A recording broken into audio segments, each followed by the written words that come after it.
जैसा आपने कल बताया कि महावीर का बाद जो कुछ उन्होंने पिछले जन्म में परमावस्था तक प्राप्त किया था उससे विश्व के सभी तलों को लाभ हो उसकी अभिव्यक्ति की खोज थी। तो फिर उनके पिछले जन्म या जन्मों की साधना या तप क्या था जिससे उनके बंधन कट कर उन्हें सत्य की उपलब्धि हो सकी? इस संबंध में सबसे पहली बात तो ये समझ लेनी जरूरी है कि तप या संयम से बंधनों की समाप्ति नहीं होती, बंधन नहीं कटते। तप और संयम कुरूप बंधनों की जगह सुंदर बंधनों का निर्माण भर कर सकते हैं। लोहे की जंजीरों की जगह सोने की जंजीरें आ सकती हैं, लेकिन जंजीर मात्र नहीं कट सकती है, क्योंकि तप और संयम करने वाला व्यक्ति वही है जो अतप और असंयम कर रहा था। उस व्यक्ति में कोई फर्क नहीं पड़ा है। एक आदमी व्यभिचार कर रहा है, इसके पास जो चेतना है, इसी चेतना को लेके अगर कल ये ब्रह्मचर्य की साधना करने लगे तो व्यभिचार बदल के ब्रह्मचर्य होगा। लेकिन इस व्यक्ति की भीतर की चेतना जो व्यभिचार करती थी वही ब्रह्मचर्य साधेगी, और इसलिए व्यभिचार जैसे एक बंधन था वैसे ब्रह्मचर्य भी एक बंधन ही सिद्ध होने वाला है। इसलिए सवाल तप और संयम का नहीं है, बंधन की निर्जरा उनसे नहीं होगी। सवाल है चेतना के रूपांतरण का, चेतना के बदल जाने का। और चेतना को बदलने के लिए बाहर के कर्म का कोई भी अर्थ नहीं है। चेतना को बदलने के लिए भीतर की मूर्छा के टूटने का प्रश्न है। चेतना के दो ही रूप हैं, मूर्छित और अमूर्छित। जैसे कर्म के दो रूप हैं, संयमी और असंयमी। बदलाहट अगर कर्म में की गई तो संयम आ सकता है असंयम की जगह, लेकिन चेतना इससे अमूर्छित दशा में नहीं पहुंच जाएगी। मूर्छित से भीतर व्यक्ति सोया हुआ है, प्रमाद में है, वो अप्रमाद में कैसे पहुंचे? महावीर की पिछले जन्मों की साधना अप्रमाद की साधना है, अवेयरनेस की साधना है। भीतर हमारी जो जीवन चेतना है वो कैसे परिपूर्ण रूप से जागी हुई हो, वो सोई हुई ना हो। महावीर ने इसे विवेक कहा है। इसलिए वे कहते हैं विवेक से उठे, विवेक से बैठे, विवेक से चले, विवेक से भोजन करे, विवेक से सोए भी। अर्थ ये है कि उठते बैठते सोते खाते पीते प्रत्येक स्थिति में चेतना जागृत हो, मूर्छित नहीं। इसे थोड़े गहरे में समझना उपयोगी होगा।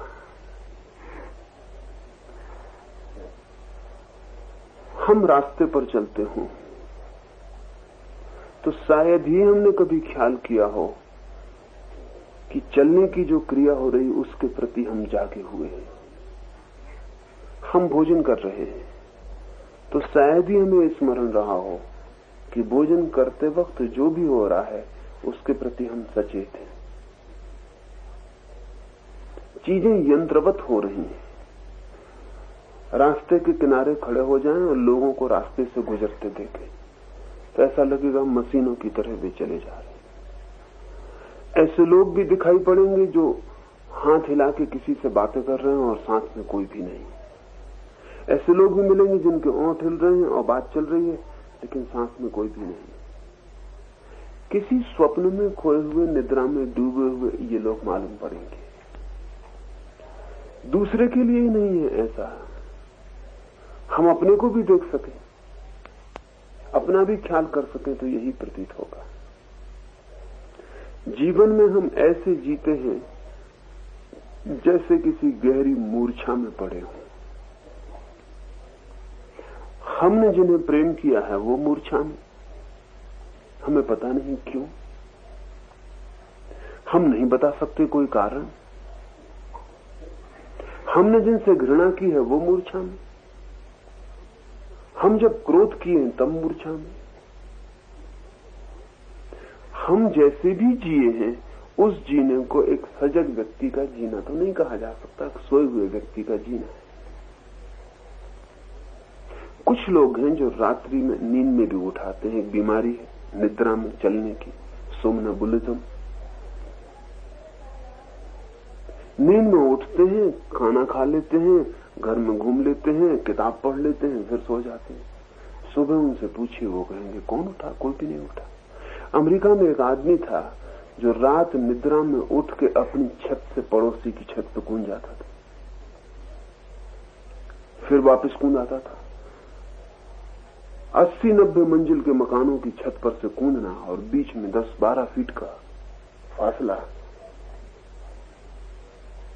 ये रोज चल रहा था। धीरे धीरे पड़ोसियों को पता चला कि वो रोज रात ये करता है। एक दिन लोग 150 लोग नीचे इकट्ठे रहे रात देखने के लिए। वो तो बेचारा नींद में करता था, उसमें तो वो भी नहीं छलांग लगा सकता था जागा हुआ, वो तो नींद में करता था। जैसे वो छलांग लगाने को हुआ, नीचे के लोगों ने जोर से आवाज की और उसकी नींद टूट गई और वो बीच खड्डे से गिर गया और प्राणांत हो गया। और ये वो वर्षों से कर रहा था, लेकिन वो कभी मानता नहीं था कि मैं कभी ये करता हूं। निद्रा में बहुत से काम हम करते हैं, लेकिन जागे हुए भी हम किसी सूक्ष्म निद्रा में जीते हैं। इसे महावीर ने प्रमाद कहा है, जागे हुए भी, चलते हुए भी, होश से भरे हुए भी। हमारे भीतर एक धीमी सी तंद्रा का जाल फैला हुआ है। जैसे एक आदमी ने आपको धक्का दे दिया और आप क्रोध से भर गए। कभी आपने सोचा कि ये क्रोध आपने जान के किया है या कि हो गया है? जैसे बिजली की बटन दबाई है और पंखा चल पड़ा है, तो हम पंखे को नहीं कह सकते कि पंखा चल रहा है, पंखा सिर्फ चलाया जा रहा है। और एक आदमी ने आपको धक्का दिया और आपके भीतर क्रोध चल पड़ा, तो हम ये नहीं कह सकते कि आपने क्रोध किया है। हम इतनी कह सकते हैं कि बटन किसी ने दबाई और क्रोध चल पड़ा। आप भी नहीं कह सकते कि मैं क्रोध कर रहा हूं, क्योंकि जो आदमी ये कह सकता है मैं क्रोध कर रहा हूं, उस आदमी को कभी क्रोध करना संभव नहीं है, क्योंकि वो अगर मालिक है तो करेगा ही नहीं, अगर मालिक नहीं है तो ही कर सकता है। हमारी सारी जीवन की क्रिया सोई सोई है, स्लीप वाकर से हम सब नींद में चल रहे हैं। इसे महावीर ने कहा प्रमाद, ये है मूर्छा। और साधना एक ही है कि कैसे हम क्रिया मात्र में जागे हुए हो जाएं, क्योंकि जैसे ही हम जागेंगे वैसे ही रूपांतरण चेतना का शुरू हो जाएगा। आपने कभी ख्याल किया कि रात जब आप सोते हैं तब आपकी चेतना बिल्कुल दूसरी हो जाती, वही नहीं रहती जो जागने में थी। सुबह जब आप जागते हैं तो चेतना वही नहीं रहती जो सोने में थी। चेतना मूल रूप से दूसरे तलों पर पहुंच जाती है निद्रा में। रात जो आपने कभी सोचा नहीं था वो आप कर सकते हैं रात में। जो कभी आप कल्पना नहीं कर सकते थे कि पिता को मार डालूं, वो आप रात में हत्या कर सकते हैं। और जरा भी दंश नहीं होगा मन को। और दिन में जो भी आप थे, जो आपके संबंध थे, वे सब खो गए निद्रा में। एक करोड़पति निद्रा में वैसा ही साधारण हो गया जैसा एक दरिद्र भिखमंगा सड़क पर सोया हुआ। एक फकीर था, उसके गांव का सम्राट एक दिन उसके पास से निकल रहा था, तो उस सम्राट ने उससे पूछा कि हम में और तुम में फर्क क्या है? फर्क तो निश्चित है, तुम भिखारी हो एक गांव के सड़क पर भीख मांगने वाले, मैं सम्राट हूं। उस आदमी ने कहा जरूर फर्क है, लेकिन जहां तक जागने का संबंध है वहीं तक। सोने के बाद हम में तुम में कोई फर्क नहीं, क्योंकि सोने के बाद न तुम्हें ख्याल रह जाता कि तुम सम्राट हो और न मुझे ख्याल रह जाता कि मैं भिखारी हूं।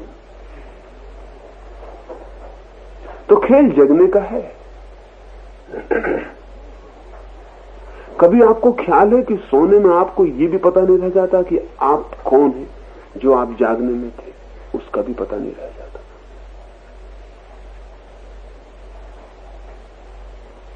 आपकी उम्र क्या है ये भी पता नहीं रह जाता। आपका चेहरा कैसा है ये भी पता नहीं रह जाता। आप बीमार हैं कि स्वस्थ ये भी पता नहीं रह जाता। निश्चित ही चेतना किसी और ही तल पर सक्रिय हो जाती है, इस तल से एकदम हट जाती है। तो नींद और जागने की साधारण स्थितियों से हम जान सकते हैं कि अगर हम जागने को भी समझें कि वो भी एक तंद्रा है, तो उस तंद्रा जिसकी टूट जाती होगी वो बिल्कुल ही नए लोक में प्रवेश कर जाता है।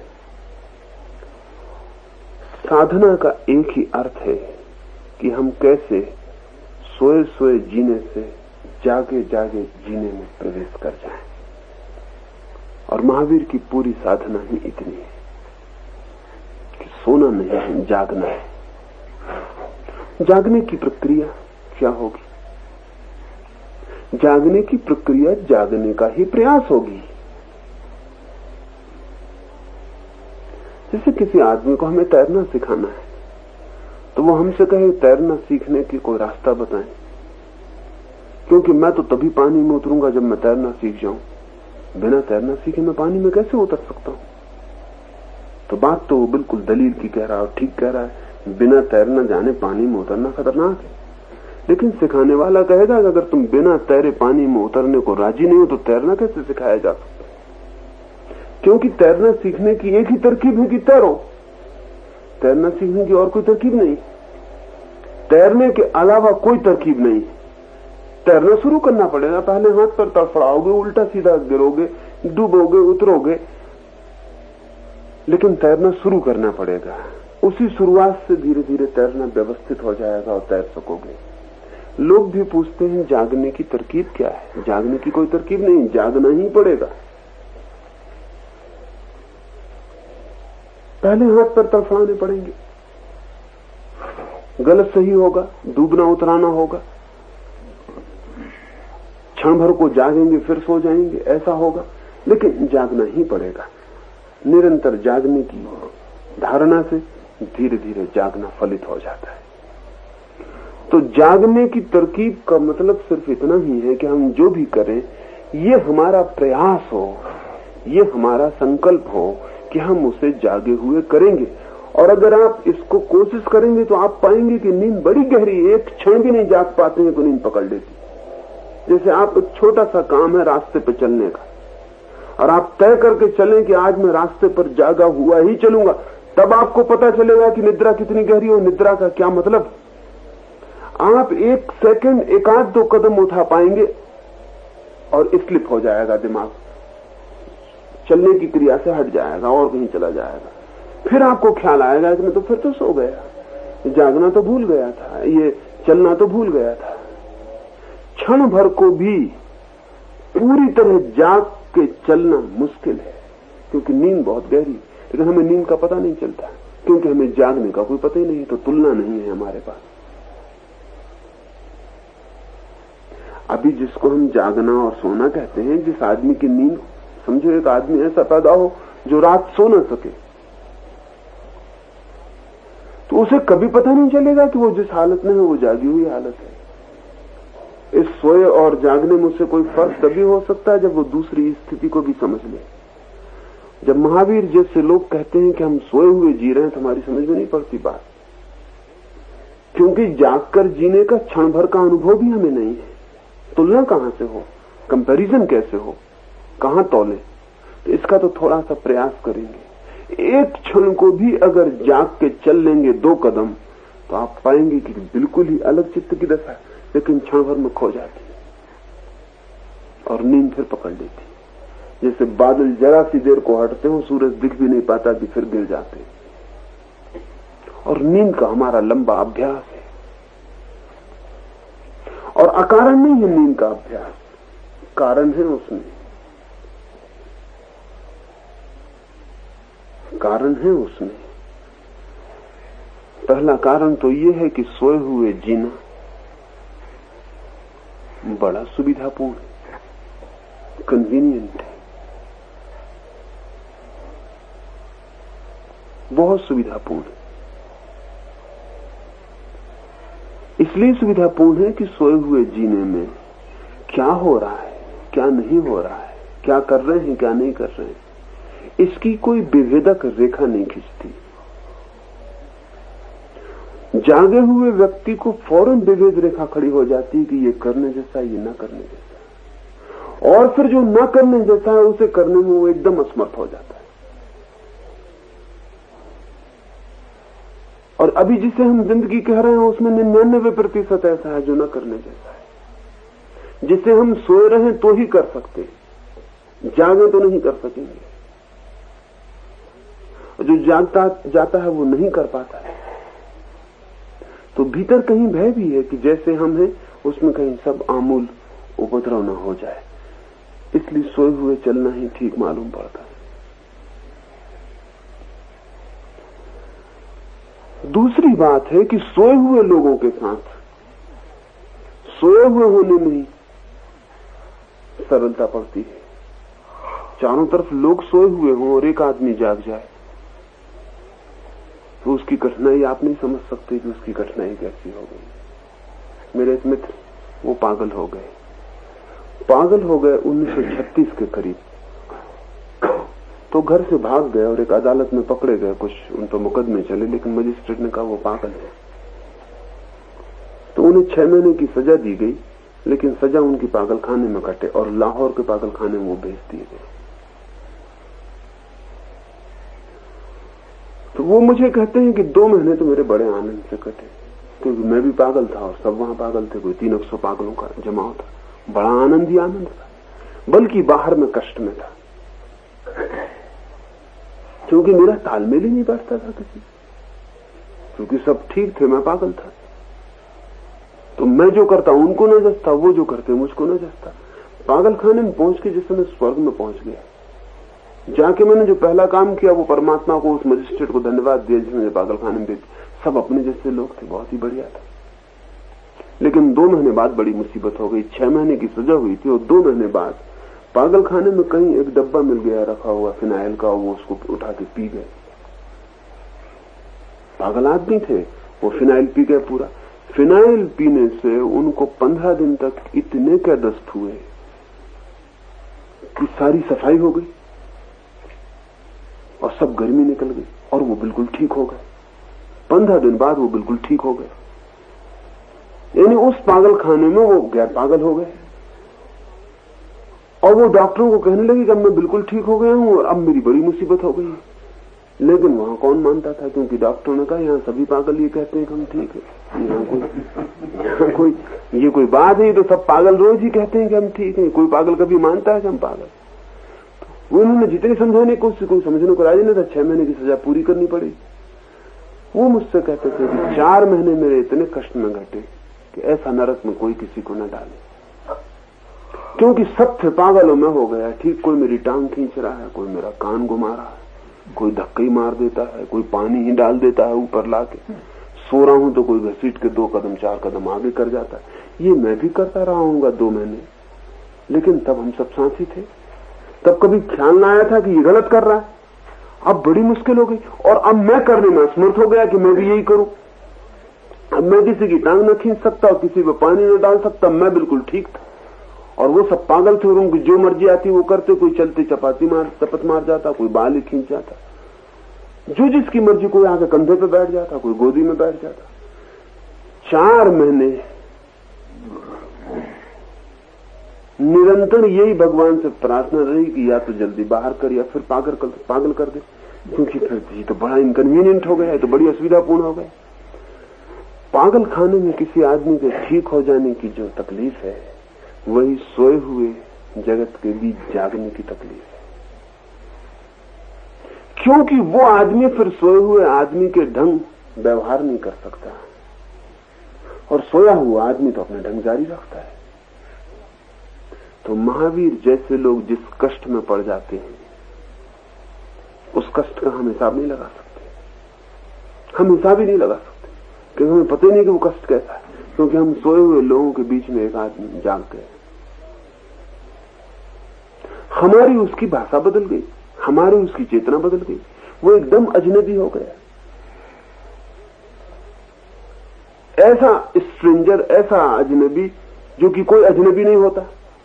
अगर एक तिब्बती भारत में आ जाए या आप तिब्बत में चले जाएं, तो जो अजनबीपन है वो सिर्फ भाषा के शब्दों का है, बहुत ऊपरी अजनबीपन है। भीतर के आदमी एक जैसे, क्रोध उसको आता है, क्रोध आपको आता है, घृणा उसको आती, घृणा आपको आती, ईर्षा में वो जीता, ईर्षा में आप जीते। फर्क है इतना, तो ईर्षा का आपका शब्द अलग है, ईर्षा का उसका शब्द अलग है। थोड़े दिन में पहचान हो जाएगी कि ईर्षा के शब्द हमारे मेल खा जाएंगे और अजनबीपन मिट जाएगा। यानी साधारणतः पृथ्वी के अलग अलग कोनों पर रहने वाले को हम स्ट्रेंजर कहते हैं, अजनबी कहते हैं, लेकिन वो अजनबीपन बड़ा छोटा है, सिर्फ भाषा का है। आदमी आदमी एक जैसे। लेकिन जब कोई आदमी सोई हुई पृथ्वी पर जागा हुआ हो जाता है, तो जो अजनबीपन शुरू होता है उसका हिसाब लगाना मुश्किल है, क्योंकि अब भाषा का भेद नहीं है, अब तो सारी चेतना का भेद पड़ गया, सब आमूल बदल गया है। अगर हमें कोई गाली देता है तो हमारे भीतर क्रोध उठता है, उसे अगर कोई गाली देता है तो उसके भीतर करुणा उठती है। इतनी चेतना का फर्क हो गया है, क्योंकि उसे दिखाई पड़ता है कि एक आदमी बेचारा गाली देने की स्थिति में आ गया, कितनी तकलीफ में ना होगा, और उसके भीतर से करुणा बहनी शुरू होती है। और हमारे लिए समझना आसान है, अगर आप मुझे गाली दो, मैं भी आपको गाली दूं, तो आपका मैं मित्र हूं, क्योंकि आपकी ही दुनिया का निवासी हूं। आप मुझे गाली दो और मैं आपको प्रेम करूं, तो आप जितना क्रोध से भरेंगे मेरे प्रति, उतना गाली देने वाले के प्रति नहीं भरेंगे। नीत्शे ने एक बहुत अजीब बात और बड़ी अद्भुत लेकिन मजाक में कही। नीत्शे ने कहा है कि जीसस कहते हैं कि जो आदमी तुम्हारे गाल पे एक चांटा मारे, दूसरा तुम उसके सामने कर देना। तो नीत्शे ने कहा है कि इससे बड़ा अपमान दूसरे आदमी का कोई और हो सकता है? एक आदमी तुम्हारे गाल पे चांटा मारे और तुम दूसरा उसके सामने कर दोगे, तो इससे ज्यादा इंसल्टिंग, इससे ज्यादा अपमानजनक और कोई स्थिति दूसरे आदमी के लिए हो सकती? तुमने तो उसको कीड़ा मकोड़ा बना दिया, यानी तुमने उसकी आदमियत भी स्वीकार न की। तुमने इतना भी ना कहा कि ठीक है तूने एक चांटा मारा, एक चांटा हम भी मारेंगे, तो तुम बराबर हो गए होते। तुम तो एकदम आसमान में चले गए और वो एकदम जमीन पर रेंगता हुआ कीड़ा हो गया। ये अपमान बर्दाश्त नहीं किया जा सकता। नीत्शे ने लिखा ये अपमान बर्दाश्त के बाहर है।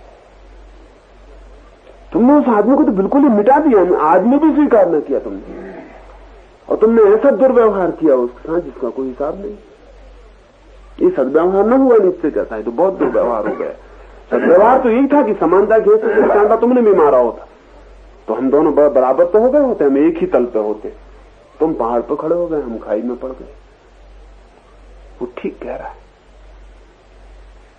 गाली देने वाला उत्तर में आई गाली से इतना नाराज न होगा, क्योंकि ये उसकी अपनी भाषा है, गाली आनी चाहिए, गाली दी इसलिए गई है। लेकिन अगर उत्तर में करुणा लौटे तो उसके क्रोध का हिसाब नहीं रह जाएगा, उसके अपमान और उसकी पीड़ा को नहीं समझ सकते, फिर वो इसका बदला लेगा। तो सोए हुए आदमियों के भीतर एक अनजानी स्वीकृति है इस बात की कि अगर जीना है सबके साथ तो चुपचाप सोए रहो, पागलों के साथ रहना है तो पागल बने रहो। और भीतरी भी हमें डर है, क्योंकि सब बदल जाएगा, सब बदलने की हम हिम्मत नहीं जुटा पाते। इसलिए साधक का पहला लक्षण है अनजान, अपरिचित, अनहोनी के लिए हिम्मत जुटाना। उसके लिए हम हिम्मत नहीं जुटा पाते, साहस ही नहीं जुटा पाते। हम कहते भी हैं कि हमको शांति चाहिए, हमको सत्य चाहिए, लेकिन हम सब ये बातें इस तरह करते हैं कि जैसे हम हैं वैसे में ही सब मिल जाए, हमें बदलना ना पड़े। हमने जो व्यवस्था कर रखी है, जो मकान बना रखा है, जो संबंध बना रखे हैं, उनमें कोई हेरफेर न करना पड़े, सब जैसा है वैसा रहे और कुछ मिल जाए। लेकिन हमें ये पता ही नहीं है कि अगर अंधे आदमी को आंख मिलेगी तो उसके सब संबंध बदल जाएंगे, क्योंकि कल के संबंध अंधे आदमी के संबंध थे। कल वो जिस आदमी का हाथ पकड़ के रास्ता चलता था, अब हाथ पकड़ने से इंकार कर देगा। और हो सकता है जिसका हाथ पकड़ के वो चला था, उसे हमेशा ये ख्याल रहा था कि मैं उसका सहारा हूं, कल वो हाथ पकड़ने के लिए इंकार कर देगा। वो क्षमा करोगे, मेरे पास आंख है, मैं चल सकता हूं। तो ये आदमी भी नाराज होगा जिसका उसने सदा हाथ पकड़ा था, क्योंकि अब वो सहारा नहीं मांगता है। सहारा देने का भी सुख है, सहारा देने का भी अहंकार है। तो अंधे आदमी ने एक तरह के संबंध बनाए थे, आंख वाला आदमी दूसरे तरह के संबंध बनाएगा। सोए हुए आदमी ने एक तरह की दुनिया बसाई है, जागा हुआ आदमी उस दुनिया को बिल्कुल अस्त व्यस्त कर देगा। तो वो भी डर है भीतर हमारे, वो साहस भी नहीं। लेकिन अगर थोड़ा सा साहस हम जुटा पाए तो जागना कठिन नहीं है, क्योंकि जो सो सकता है वो जाग सकता है। चाहे कितनी ही गहरी नींद में सोया हो, जो सोया है उसमें जागने की क्षमता शेष है। एक आदमी यहां कितनी ही गहरी नींद में सोया हुआ है, हम उसके पास जागे हुए बैठे, हम दोनों बिल्कुल भिन्न हालत में। अगर सोए हुए आदमी पर खतरा आएगा तो उसको पता नहीं चलेगा, जागे हुए आदमी पर खतरा आएगा तो उसे पता चलेगा इस मकान में आग लग गई। तो सोया हुआ आदमी को कोई पता नहीं चलेगा कि मकान में आग लग गई, जब तक कि वो जाग न जाए। लेकिन जागे हुए आदमी को फौरन पता चला है कि आग लग गई। ये दोनों आदमी इस मकान में है, एक सोया एक जागा। मकान में आग लग गई, सोया हुआ आदमी सोया हुआ है निश्चिंत, जागे हुए आदमी को चिंता पकड़ गई। लेकिन फिर भी ये दोनों आदमियों में बुनियादी भेद नहीं, क्योंकि सोया हुआ आदमी एक क्षण में जाग सकता है और जागा हुआ आदमी एक क्षण में सो सकता है। ये जो साधारण तल पर जागना और सोना है, ठीक ऐसे ही जो व्यक्ति जाग गया है वो जानता है कि जो सोए हैं वो जाग सकते हैं।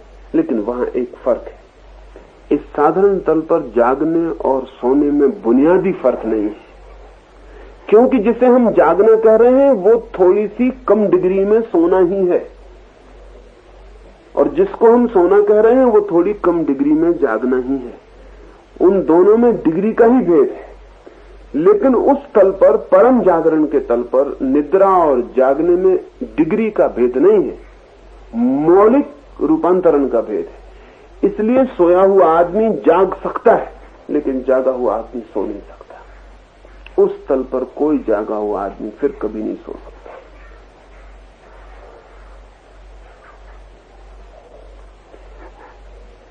ये रूपांतरण ऐसे जैसे कि हम दूध को चाहें तो दही बना सकते हैं, लेकिन फिर दही से वापस दूध नहीं बना सकते। लेकिन पानी को हम बर्फ बना सकते हैं, बर्फ को हम फिर पानी बना सकते हैं, क्योंकि बर्फ और पानी में क्रम का भेद है, सिर्फ गर्मी के क्रम का भेद है, रूपांतरण नहीं हो गया है। जो बर्फ है वो कल पानी था, वो कल फिर पानी हो सकता है, सिर्फ गर्मी का फर्क पड़ जाए। जो अभी पानी है वो कल बर्फ हो सकता है, भाप हो सकता है, वो सब एक ही चीज की क्रमित अवस्थाएं हैं। लेकिन दूध अगर दही हो जाए तो फिर वापस दूध बनाने का कोई उपाय नहीं, क्योंकि दही सिर्फ दूध की एक अवस्था नहीं है, मौलिक रूपांतरण है। वो चीज ही नहीं हो गई है, सब बदल गया। लेकिन दूध दही हो सकता है, दही दूध नहीं हो सकता। निद्रा से जागरण आ सकता है, लेकिन जागरण से फिर निद्रा का कोई उपाय नहीं। ये जागरण की जो विधि है वो विधि सिर्फ एक है कि हम जागने की कोशिश करें। जो भी हम कर रहे हैं उसमें हम जागे हुए होने की कोशिश करें। जैसा भी आप मुझे सुन रहे हैं, तो आप दो तरह से सुन सकते हैं, बिल्कुल सोए हुए सुन सकते हैं। सोए हुए सुनने में मैं बोल रहा हूं, आपके कानों पर चोट पड़ रही है, आप मौजूद नहीं है। सोए हुए सुनने का मतलब है मैं बोलूंगा, सुनेंगे भी आप और नहीं भी सुनेंगे। सुनेंगे इस अर्थों में कि आप पास कान है तो कानों पर आवाज की चोट पड़ती रहेगी, आवाज की चोट पड़ती रहेगी, भीतर ध्वनि गूंजती रहेगी, आप समझेंगे कि सुनाई पड़ रहा है। लेकिन आप अगर मौजूद नहीं हैं, आप एब्सेंट हो सकते हैं, आप भीतर से अनुपस्थित हो सकते हैं, आप कहीं और हो, तो आप यहां सो गए। आप यहां सो गए, एक युवक खेल रहा है, हॉकी खेल रहा है, पैर में चोट लग गई, खेल में मस्त है, पैर से खून बह रहा है, सारे दर्शकों को दिखाई पड़ रहा है कि पैर से खून टपक रहा है, जगह जगह बिंदुओं की कतार बन गई है, लेकिन उसे कोई पता नहीं, उसका ही पैर है, उसे पता नहीं है। बात क्या है? वो पैर के पास अनुपस्थित है, वो खेल में उपस्थित है। जहां ध्यान है, जहां उपस्थिति है, वहां वो है। जहां ध्यान नहीं है, जहां उपस्थिति नहीं, वहां निद्रा है। खेल खत्म हुआ है और एकदम से उसने पैर पकड़ लिया, कोफ में तो मर गया। कितनी चोट लग गई, कितना खून बह गया, इतनी देर मुझे पता क्यों नहीं चला? पता हमें सिर्फ उसका चलता है जहां हम उपस्थित होते हैं। अगर ठीक से समझें तो ध्यान की अनुपस्थिति ही निद्रा है। तो जो हम कर रहे हैं, अगर ध्यान वहां अनुपस्थित है तो निद्रा है, और ध्यान अगर वहां उपस्थित है तो जागरण। प्रत्येक क्रिया में ध्यान उपस्थित हो जाए, अटेंशन उपस्थित हो जाए, तो जागरण शुरू हो गया। महावीर जिसे विवेक कहते हैं, उसका यही अर्थ है। क्रिया मात्र में ध्यान की उपस्थिति का नाम विवेक है। क्रिया में ध्यान की अनुपस्थिति का नाम प्रमाद है।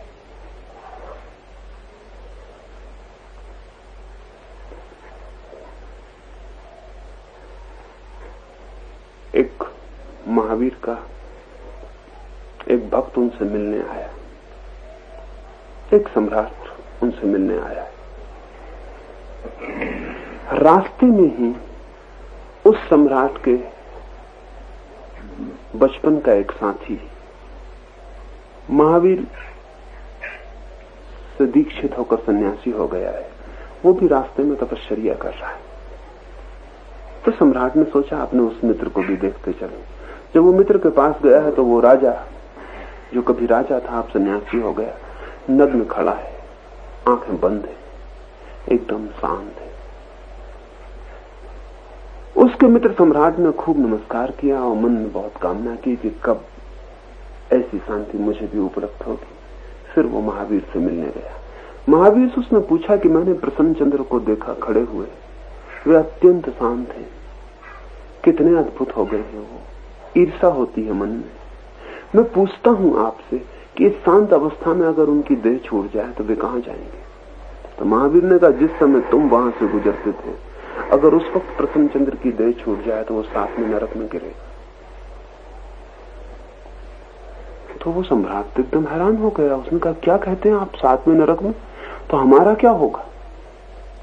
साथ में नरक के नीचे और कोई नरक है? हाँ, हमारा क्या होगा? अगर वो शांत मुद्रा में खड़ा हुआ प्रसन्न चंद्र साथ में नरक में गिरेगा तो हमारा क्या होगा? महावीर ने कहा, नहीं, तुम समझे नहीं मेरा मतलब। जब तुम आए तब प्रसन्न चंद्र ऊपर से शांत दिखाई पड़ रहा था। उन्होंने भी खड़े होकर प्रसन्न चंद्र को देखा था और एक वजीर ने कहा कि देखो मूर्ख, सब छोड़ छाड़ के यहां खड़ा है, छोटे छोटे बच्चे हैं, इसके वजीरों के हाथ में सब छोड़ा है, वो सब हड़पड़े जा रहे हैं। जब तक बच्चे बड़े होंगे तब तक सब समाप्ति हो गया होगा। इसने किया है विश्वास और दुर्विश्वासघात हो रहा, और ये मूढ़ बना यहां खड़ा है। ऐसा उसके सामने कहा था, ऐसा जैसे उसने सुना था कि उसका हाथ तलवार पे चला गया, जो अब नहीं थी, लेकिन सदा थी तलवार उसके बगल में। हाथ तलवार पे चला गया, भीतर तलवार उसने बाहर निकाल ली। उसने कहा कि वो वजीर क्या समझते हैं अपने को, अभी मैं जिंदा हूं, अभी प्रसन्न चंद्र मर नहीं गया, एक एक की गर्दन उतार दूंगा। और जब तुम उसके पास आए तब वो गर्दनें उतार रहा था। उस वक्त अगर वो मर जाता तो वो साथ में नरक में पड़ जाता, क्योंकि वो जहां था वहां नहीं था, वो गहरी निद्रा में चला गया। चेहरा उसका जो दिखाई पड़ रहा था वो एक जगह था और वो कहीं और जगह चला गया था, सब सो गया था, वो बिल्कुल निद्रा में था। वो सपना देख रहा था, क्योंकि न तलवार थी हाथ में, न वजीर थे सामने, लेकिन गर्दनें काट डाली। तो तुम जब निकले थे तब वो साथ में नरक में गिर जाता, लेकिन अब अगर पूछते हो इस वक्त तो वो श्रेष्ठतम स्वर्ग में पाने का हकदार हो गया। उन्होंने कहा, अभी तो घड़ी भर भी नहीं हुए हमें वहां से गुजरे। महावीर ने कहा, जब उसने तलवार रख दी नीचे तो जैसी उसकी सदा आदत थी युद्धों के बाद अपने मुकुट को संभालने की, उसने मुख सिर पे हाथ ले गया, लेकिन सिर पर तो घुटी हुई खोपड़ी थी, वहां कोई मुकुट न था। तब एक सेकंड में वो जाग गया, सारी निद्रा से वापस आ गया, सब स्वप्न खंड बंद हो गया। उसने कहा ये मैं क्या कर रहा हूं, न तलवार है पास में वजीर, और मैं प्रसन्नचंद्र नहीं हूं अब जो तलवार उठा सके, उसके उठाने का तो मैंने आज बिल्कुल वहीं खड़ा है, अभी वो स्वर्ग का हकदार है। हम सोए हैं तो हम नरक में हो जाते हैं, हम जागे हैं तो हम स्वर्ग में हो जाते हैं। ये जागने की चेष्टा हमें सतत करनी पड़ेगी, जन्म जन्म भी लग सकते हैं, एक क्षण में भी हो सकता है। कितनी तीव्र हमारी प्रयास है, कितना तीव्र संकल्प है, इस पर निर्भर करेगा। तो महावीर ने अपने पिछले जन्मों में अगर कुछ भी साधा है तो साधा है विवेक, साधा है जागरण, और इस जागरण का जितना गहराई बढ़ती चली जाती है उतने ही हम मुक्त होते चले जाते हैं, क्योंकि बंधने का कोई कारण नहीं रह जाता। उतने ही हम पुण्य में जीने लगते हैं, क्योंकि पाप का कोई कारण नहीं रह जाता। उतने ही हम अपने में जीने लगते हैं, क्योंकि दूसरे में जीना भ्रामक हो जाता है। उतना ही व्यक्ति शांत है, उतना ही आनंदित है जितना जागा हुआ है। जिस दिन पूर्ण जागरण की घटना घट जाती है, एक्सप्लोजन हो जाता है, चेतना के कण कण कोने कोने से निद्रा विलीन हो जाती है, उस दिन के बाद फिर लौटना नहीं, उस दिन के बाद फिर परिपूर्ण जागना है। ऐसा परिपूर्ण जागी हुई चेतना ही मुक्त चेतना है, सोई हुई चेतना, बंधी हुई चेतना है। इसलिए ध्यान से समझ ले, पाप नहीं बांधता है कि हम पुण्य से उसको मिटा सकें, मूर्छा बांधती है। मूर्छित पाप भी बांधता है, मूर्छित पुण्य भी बांधता है,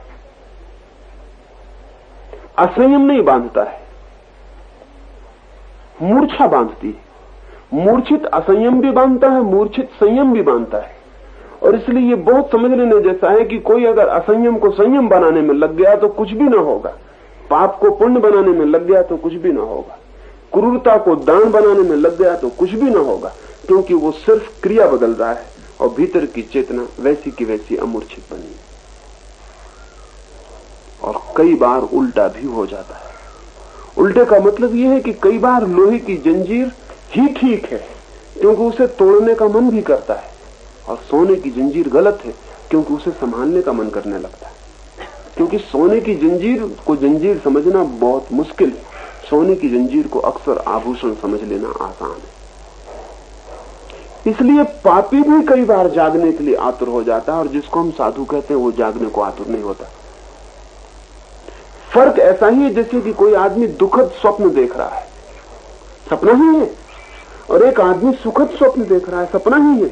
लेकिन सुखद स्वप्न देखने वाला जागना नहीं चाहता, चाहता और थोड़ी देर सो लूं, सपना बहुत सुखद है, कोई तोड़ ना दे, और थोड़ी देर सो लूं।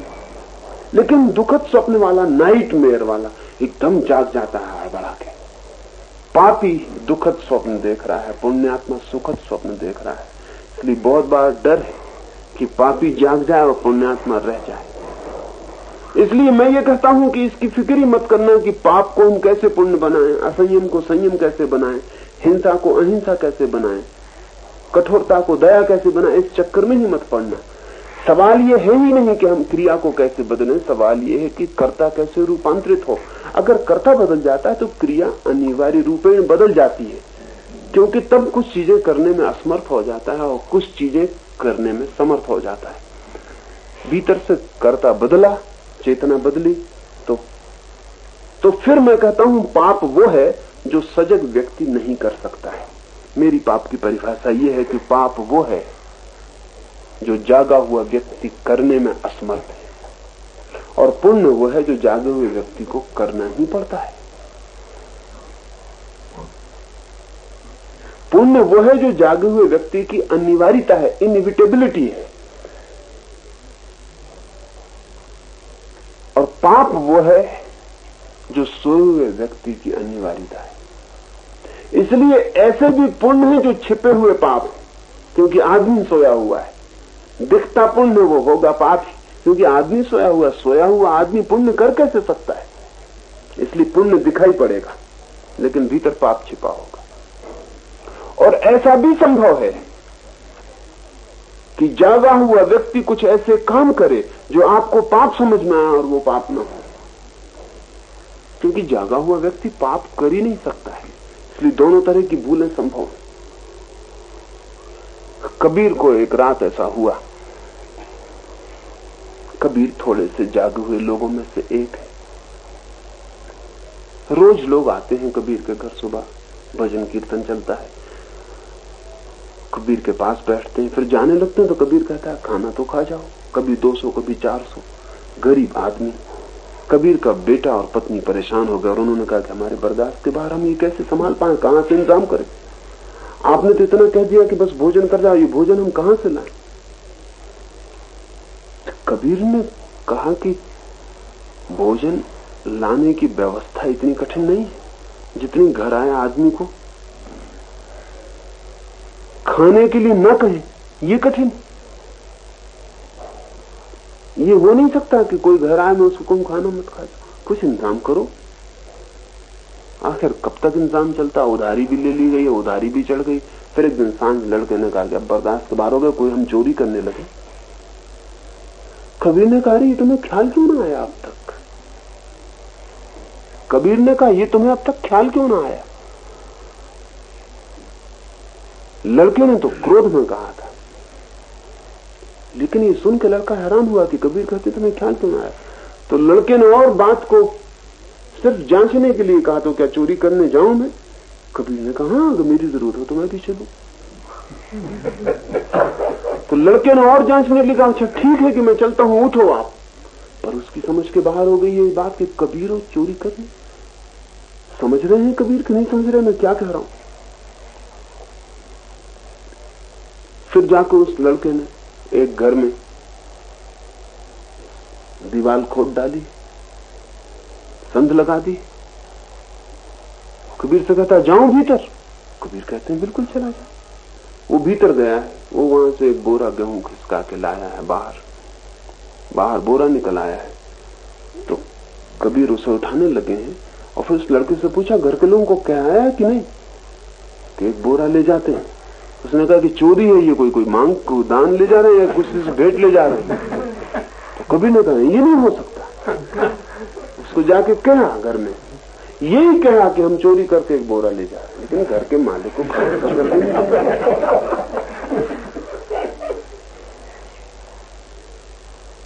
बड़ी अद्भुत बात है। दूसरे दिन लोगों ने कबीर से पूछा तो कबीर ने कहा कि बड़ी गलती हो गई। गलती ऐसे हो गई कि ये भाव ही चला गया, क्या मेरा है और क्या उसका है। और तब बाद में ख्याल आया कि चोरी तो उसी भाव का हिस्सा था कि वो उसकी चीज है, ये मेरी। जब मेरी कोई चीज न रही तो किसी की कोई चीज न रही। पर इतनी बात जरूर थी कि उसके घर से लाते थे, सुबह ढूंढेगा, परेशान होगा, इतनी खबर कर देनी चाहिए कि एक बोरा ले जाते। अब इस आदमी को समझना में बहुत मुश्किल हो जाएगा। इसके चोरी करने में भी इतना अद्भुत पुण्य है क्योंकि उसे ये भाव ही खो गया है कि क्या दूसरे का है, क्या पराया है। तो कबीर जैसा व्यक्ति अगर चोरी भी करने चला जाए तो भी पुण्य, और हम जैसा व्यक्ति अगर दान भी करता हो तो भी चोरी है, क्योंकि दान में भी हमारी जो वृत्ति और मूर्छा होगी वो चोरी की ही है। दान में भी हमें लगता है कि मेरा है और मैं दे रहा हूं, और कबीर को चोरी में भी नहीं लगता कि वो उसका है और मैं ले रहा हूं। ये जो फर्क हमें ख्याल में आ जाए तो ख्याल में जाएगा वो दान हमारा पाप है क्योंकि उसमें मेरा मौजूद है, और कबीर की चोरी को भी कोई परमात्मा कहीं बैठा हो तो पाप नहीं कह सकता क्योंकि वहां मेरा नहीं है। हाँ, इतनी बात थी कि घर के लोग को खबर तो कर देनी चाहिए, सुबह बेचारे ढूंढेंगे। वो जो खबर करवाने भेजी है वो इसलिए नहीं कि चोरी बुरी चीज है, बल्कि सुबह घर के लोग नाक ढूंढने परेशान हो, खोजे कि कहां चला गया बोरा, तो इतना जगह के तू खबर करा, मैं घर चलता हूं। ये जो ऐसा बहुत बार हुआ है और हमें समझना मुश्किल हो जाता है। अब जैसे कृष्ण भी, अर्जुन समझ नहीं पाया कृष्ण को। अर्जुन समझ लेता तो बात ही और होती। अर्जुन भाग रहा है कि मेरे परिजन है ये मर जाएंगे, तो कृष्ण उसको कहते हैं पागल, कभी कोई मरता है? न कोई मरता न कोई मारता। अब कृष्ण किस तल पे खड़े होकर कह रहे हैं, अर्जुन को कुछ खबर नहीं। अर्जुन जिस तल पे खड़ा है वही समझेगा ना। अर्जुन समझ रहा था कि मेरे हैं, कृष्ण कहते हैं कौन किसका है। ये दो बिल्कुल अलग तलों पे बात हो रही है। और मैं समझता हूं कि गीता को पढ़ने वाले निरंतर इस भूल में पड़े, क्योंकि बिल्कुल भिन्न तलों पे ये बात हो रही है। अर्जुन कहता है ये मेरे परिजन हैं, मेरे गुरु हैं, मेरे भाई के रिश्तेदार हैं, मेरे रिश्तेदार हैं, साले हैं, बहनोई हैं, मामा हैं, फूफा हैं, ये सब खड़े, ये मेरे हैं। कृष्ण जिस जगह खड़े हो वहां से वो कहते हैं कौन किसका है? कोई किसी का भी नहीं, अपने ही तुम नहीं हो, कौन किसका है?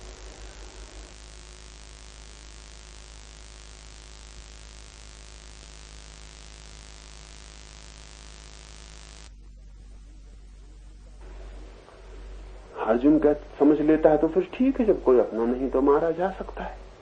पीड़ा तो अपने की थी, अब अपना कोई नहीं तो मारा जा सकता है। अर्जुन कहता है कि मर जाएंगे तो पाप लगेगा। कृष्ण कहते हैं कभी कोई मरा या कभी किसी ने मारा, और शरीर के मारने से कहीं वो मरता है जो भीतर है। ये बिल्कुल और तरह से कही जा रही बात। अर्जुन सोचता है जब कोई मरते नहीं तो मारने में हर्ज भी क्या है, मारो। और ये भूल निरंतर चलती रही है। यानी मैं मानता हूं कि अगर अर्जुन कृष्ण को समझ जाए तो महाभारत कभी हो न, लेकिन अर्जुन समझा ही नहीं। और समझने की कठिनाई जो थी वो मैं मानता हूं कठिनाई सिर्फ यही है कि कृष्ण जिस चेतना में खड़े होकर कह रहे हैं वो अर्जुन की चेतना नहीं है। सवाल अर्जुन की चेतना के बदलने का है, सवाल अर्जुन को समझाने का नहीं है। और वो जो अर्जुन ने समझा वो उसने किया। अब अगर कबीर का बेटा कल कबीर मर जाए और कल उसके घर में खाना ना हो तो वो चोरी कर लाए, क्योंकि वो कहे कि चोरी में पाप ही क्या है, क्योंकि खुद कबीर ने साथ दिया था चोरी में। लेकिन कबीर जिस चोरी को गया था वो बात और थी, और कमाल जिस चोरी को उनका बेटा चला जाए ये बात और है। ये दो तल की बातें थी जिनमें भूल बहुत निश्चित हो जानी संभव है। और ऐसी ही भूल कृष्ण और अर्जुन के बीच हो गई, और वो भूल अब तक नहीं मिट सकी। और हजार हजार टीकाएं लिखी गई गीता पर, लेकिन किसी को भूल ख्याल में नहीं कि भूल बुनियादी हो गई।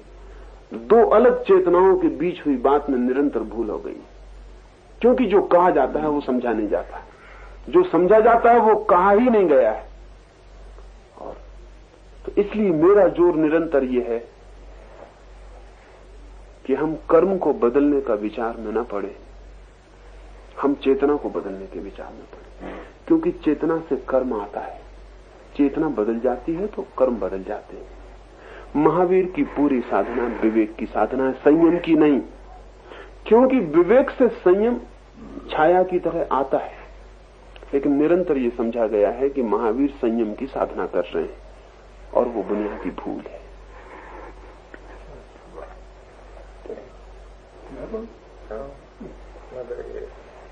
मुक्त आत्माओं में करुणा शेष रह जाती है, और करुणा भी वासना का ही एक सूक्ष्मतम रूप है। ऐसा आपने कहा, वासना में सदा द्वंद रहता है, सदा दो रहते हैं, परस्पर विरोधी दो। ऐसी स्थिति में करुणा का विरोधी कौन सा तत्व है जो मुक्त आत्माओं में शेष रह जाता है? पहली बात तो ये कि करुणा वासना का सूक्ष्म रूप है, ऐसा नहीं। करुणा वासना का अंतिम रूप है। इन दोनों में भेद है। अंतिम रूप का मतलब मेरा ये है कि वासना और निर्वासना के बीच जो सेतु है, चाहे तो हम करुणा को वासना का अंतिम रूप कह सकते हैं, और चाहे तो करुणा को निर्वासना का प्रथम रूप कह सकते हैं। वो बीच की कड़ी है जहां वासना समाप्त होती है और निर्वासना शुरू होती है।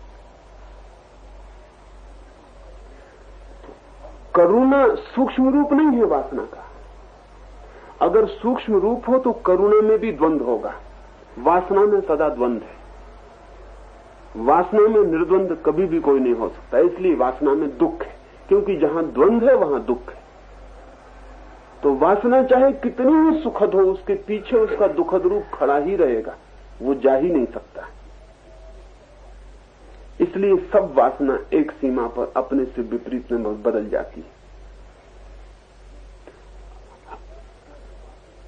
प्रत्येक वासना का विरोधी तत्क्षण मौजूद ही रहता है, वो कभी अलग होता ही नहीं। क्योंकि जब हम प्रेम की बात करते हैं तभी घृणा खड़ी हो जाती है, जब हम क्षमा की बात करते हैं तभी क्रोध खड़ा हो जाता है, जब हम दया की बात करते हैं तभी कठोरता आ जाती है। यानी अगर ठीक से समझें तो दया जो है वो कठोरता का ही अत्यंत अत्यंत कम कठोर रूप है। यानी जो फर्क है वो इस तरह का है जैसे ठंडे और गर्म में। गर्म और ठंडे में फर्क क्या है? गर्म ठंडे दो चीजें नहीं है। गर्म ठंडी दो चीजें नहीं है, एक ही तापमान के दो तल। इसलिए इसे ऐसा समझें तो बहुत ठीक से समझ में आएगा। एक बर्तन में गर्म पानी रखा है, एक बर्तन में बिल्कुल ठंडा पानी रखा है।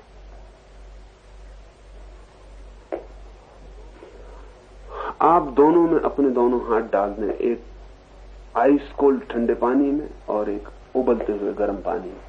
फिर दोनों हाथों को निकालकर एक ही बाल्टी में डाल दें जिसमें साधारण पानी रखा है, और तब आप हैरान हो जाएंगे। आपका एक हाथ कहेगा कि पानी बहुत ठंडा है और आपका एक हाथ कहेगा कि पानी बहुत गर्म है, और पानी बिल्कुल एक बाल्टी में।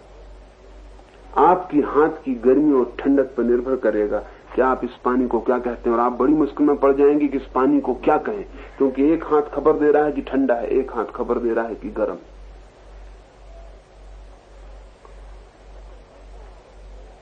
कठोरता और दया इसी तरह की चीजें हैं। उनमें जो भेद है वो भेद अनुपात का है। और तब ये भी हो सकता है एक बहुत कठोर आदमी को जो चीज बहुत दयापूर्ण मालूम पड़े, एक बहुत दयापूर्ण आदमी को बहुत कठोर मालूम पड़े। हमारी रिलेटिव होगा, सापेक्ष होगा। तैमूर लंग जैसे आदमी को जो बात बहुत दयापूर्ण मालूम पड़े, वो गांधी जैसे आदमी को अत्यंत कठोर मालूम पड़ सकती है।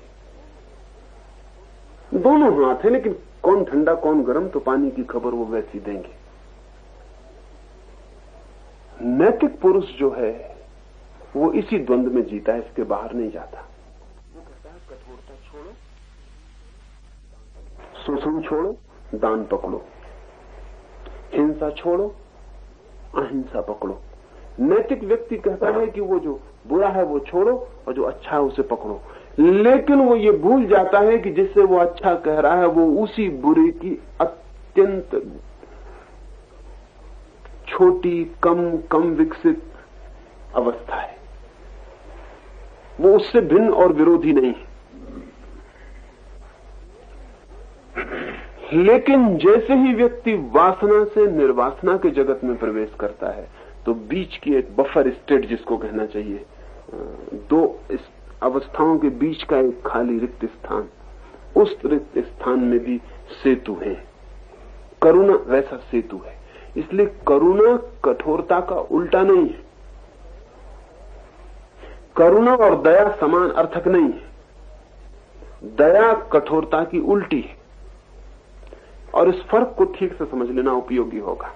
जब मैं किसी व्यक्ति पर दया करता हूं तो ध्यान में दूसरा व्यक्ति होता है जिस पर मैं दया कर रहा हूं। भूखा है, दीन है, दया योग्य है। दया का जो ध्यान है वो दूसरे की दीनता पर, दुख पर, दरिद्रता पर है, दूसरा केंद्र में है। और जब मैं कठोर होता हूं तब भी दूसरा केंद्र में है कि दूसरा दुश्मन है, दूसरा बुरा है, उसे मिटाना जरूरी है। दया और अदया दोनों में दृष्टि बिंदु दूसरे पर होता है। करुणा का दूसरे से कोई संबंध नहीं। करुणा का मतलब है कि दूसरा कैसा है इससे प्रयोजन ही नहीं है। मैं कैसा हूं ये प्रयोजन है। मैं करुणापूर्ण हूं। जैसे एक दिया जल रहा है, और उससे रोशनी गिर रही है। पास से कौन निकलता है, इससे दिया रोशनी कम और ज्यादा नहीं करता। कौन पास से निकलता, अच्छा आदमी की, बुरा आदमी की, दीन की, दरिद्र की, धनवान, कौन निकलता है पास से, हारा हुआ कि जीता हुआ? दिया जलता रहता है। कोई नहीं निकलता तब भी जलता रहता है, क्योंकि दिए का जलना दूसरे पर निर्भर नहीं है, दिए का जलना उसकी अंतर अवस्था है। एक भिखारी सड़क पर निकला तो आप दयापूर्ण होंगे, लेकिन एक सम्राट निकला तो फिर कैसे दयापूर्ण होंगे? अगर भिखारी निकला तो आप दयापूर्ण होंगे और सम्राट निकला तो आप दया की आकांक्षा करने लगेंगे, क्योंकि दया जो थी वो दूसरे से बंधी थी, आप पर निर्भर नहीं थी। लेकिन महावीर जैसे व्यक्ति के पास से कोई निकले, दीन, भिखारी की सम्राट, इससे कोई फर्क नहीं पड़ता, करुणा बरसती रहेगी, करुणा बरसती रहेगी। सम्राट पर भी उतनी ही करुणा है, भिखारी पे भी उतनी ही करुणा है, क्योंकि करुणा दूसरे पर निर्भर नहीं, महावीर का अपना दिया है जो जल रहा है, जिससे रोशनी गिर रही है। तो इसलिए करुणा को निरंतर शब्दकोश में दया का जो पर्यायवाची बनाया जाता है वो बुनियादी भूल है, एकदम भूल है। दया बात ही और है, और दया कोई बहुत अच्छी चीज नहीं। हाँ, बुरी चीजों में अच्छी है, बुरी चीजों में अच्छी है, कोई बहुत अच्छी चीज नहीं है। करुणा बात ही और है, करुणा से विपरीत कुछ भी नहीं है, करुणा में द्वंद्व नहीं है। दया में विपरीत सदा मौजूद है, क्योंकि दया जो है सकारण है, उसमें कारण है, कंडीशन है कि वो आदमी दीन है इसलिए दया करो, वो आदमी भूखा है इसलिए रोटी दो, वो आदमी प्यासा है इसलिए पानी दो, उसमें कंडीशन है, उसमें दूसरे आदमी की शर्त है। करुणा अनकंडीशनल है, वो दूसरा कैसा है इससे कोई संबंध नहीं, मैं करुणा ही दे सकता हूं, इससे कोई फर्क नहीं पड़ता कि वो कैसा है, कौन है, क्या है, इससे कोई संबंध नहीं। अगर कोई भी नहीं है तो करुणापूर्ण व्यक्ति अगर अकेले में खड़ा है, अगर महावीर एक वृक्ष के नीचे अकेले खड़े और दिन बीत जाते हैं और कोई नहीं निकलता वहां से, तो भी करुणा झरती रहती है, वो प्रतीक्षा करती है, इससे कोई संबंध नहीं। फूल खिला है एक निर्जन में और उसकी सुगंध फैल रही है, रास्ते से कोई निकलता है तो उसे मिल जाती है, कोई नहीं निकलता तो भी सुगंध झरती रहती। फूल को सुगंध देना स्वभाव है, राहगीर को देखकर नहीं कि कौन निकल रहा है, इसको जरूरत है कि नहीं, ये सवाल ही नहीं है, ये फूल का आनंद है। करुणा जो है वो अंतस अवस्था है, इनर स्टेट ऑफ माइंड है। दया जो है वो एक रिलेशनशिप है, वो मेरी अवस्था नहीं है, मैं किससे जुड़ा हूं इस पर निर्भर करती। तो दया उधर से भी ले सकता हूं, इधर से भी दे सकता हूं, किससे जुड़ा हूं इस पर निर्भर करेगी बात। करुणा अंतर अवस्था है, और वासना का अंतिम छोर कहें, अंतिम छोर इस अर्थों में कि उसके बाद फिर निर्वासना का जगत शुरू होता है, या निर्वासना का प्रथम छोर कहें इस अर्थों में कि उसके बाद निर्वासना शुरू होती है। और वासना का जगत द्वंद्व का जगत है,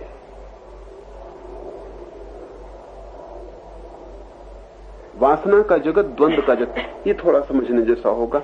वासना द्वैत का जगत है, जहां दो के बिना काम नहीं चलेगा, सब चीजें विरोधी पर होंगी, अंधेरा तो प्रकाश और जन्म तो मृत्यु, ऐसा विरोध जहां होगा। वासना द्वैत का जगत है, वासना और निर्वासना के बीच में जो सेतु है वो अद्वैत का है। वासना है द्वैत, जहां हम स्पष्ट कहेंगे दो हैं, और बीच का जो सेतु है वो है अद्वैत, जहां हम कहेंगे दो नहीं है। अभी हम दो का उपयोग करेंगे, पहले कहते थे दो हैं, अब हम कहेंगे दो नहीं है। और निर्वासना का जो जगत है वहां तो हम ये भी नहीं कह सकते अद्वैत, क्योंकि वहां दो का शब्द भी उठाना गलत है। वासना है द्वैत और निर्वासना में तो संख्या का सवाल ही नहीं, यानी ये भी कहना गलत है वहां की दो नहीं, बीच का जो सेतु है वहां हम कह सकते हैं दो नहीं, क्योंकि वासना छूट गई और निर्वासना अभी आती है। बीच का जो छोटा अंतराल है, उस अंतराल में करुणा है। करुणा अद्वैत है। अद्वैत के भी ऊपर एक लोक है जहां फिर ये भी कहना गलत है कि अद्वैत, जहां हम कहें दो नहीं। दो है ऐसी एक सार्थकता थी, फिर दो नहीं ऐसी एक सार्थकता थी, और अब कुछ भी कहना मुश्किल है। मौन हो जाना ही ठीक है। अब एक और दो और तीन का कोई सवाल ही नहीं उठता, वो है निर्वासना। लेकिन इसके पहले कि हम संख्या से असंख्या में पहुंचे, सीमा से असीमा में पहुंचे, बीच में निषेध का एक क्षण, निषेध की एक यात्रा है, और वो करुणा है। कि करुणा, कंपैशन का विरोधी कोई भी नहीं, दया का विरोधी है, करुणा का विरोधी कोई भी नहीं। बुद्ध ने उसे करुणा कहा है, महावीर उसे ही अहिंसा कहते हैं, जीसस उसे ही लव, प्रेम कहते हैं। ये शब्दों की पसंद किया है, लेकिन वो सेतु पर इंगित कर रहे हैं। करुणा से गुजरना पड़ेगा, बुद्ध कहते हैं, अहिंसा से गुजरना पड़ेगा, महावीर कहते हैं, प्रेम से गुजरना पड़ेगा, जीसस कहते हैं। ये सिर्फ शब्द भेद है, सेतु एक ही है, दो सेतु भी नहीं है वहां। एक ही सेतु है जहां से हम द्वंद्व से छूटते हैं और द्वंद्व मुक्त में जाते हैं। बीच में एक जगह है, उसे मैंने कहा करुणा, अहिंसा, प्रेम, जो भी हम कहना चाहें।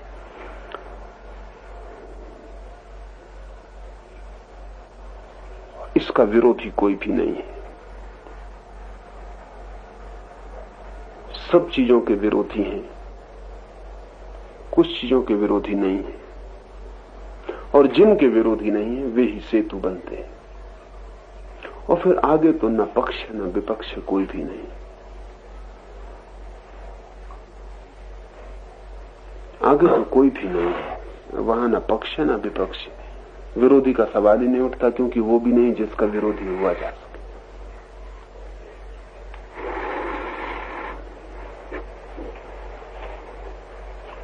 दृष्टा भाव में संसार स्वप्न ही, ऐसा आपका कहना है, किंतु यह व्यक्तिपरक सब्जेक्टिव दृष्टिकोण की बात हुई। वस्तुपरक ऑब्जेक्टिव दृष्टि से संसार क्या स्वप्न ही है? इस संबंध में महावीर की दृष्टि शंकराचार्य के मायावाद से कहीं भिन्न है।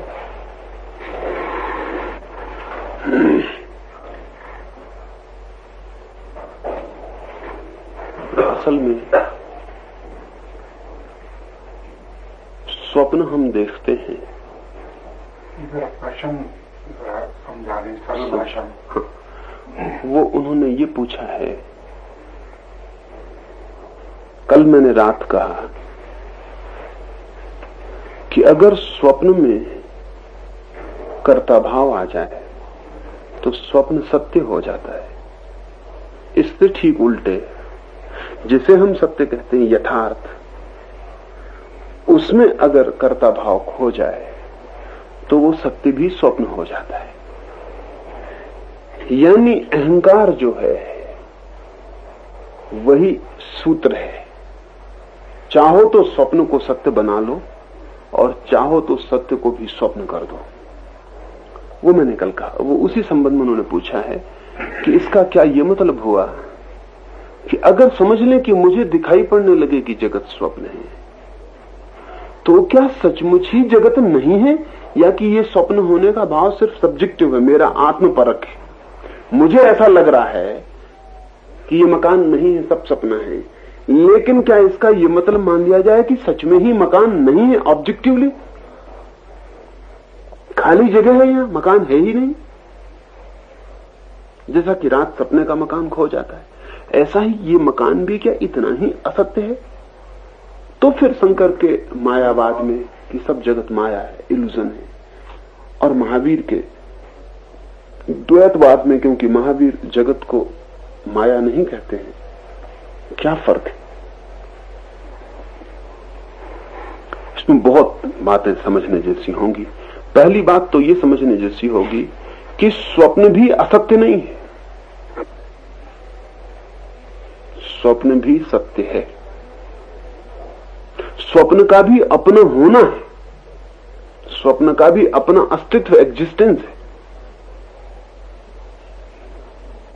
जब आप रात सपना देखते हैं तो साधारणतः हम सुबह जाग के कहते हैं कि सब सपना था, कुछ भी ना था। लेकिन जो न हो तो सपने तक में नहीं हो सकता है। स्वप्न के बाबत बड़ी भ्रांति है। स्वप्न असत्य नहीं है, स्वप्न की अपनी तरह की सत्ता है, अपने तरह का सत्य है उसका। वो अत्यंत सूक्ष्म परमाणुओं का लोक है, अत्यंत तरल परमाणुओं का लोक है, अत्यंत साइको एटम्स का, मनो परमाणुओं का लोक है। असत्य नहीं है।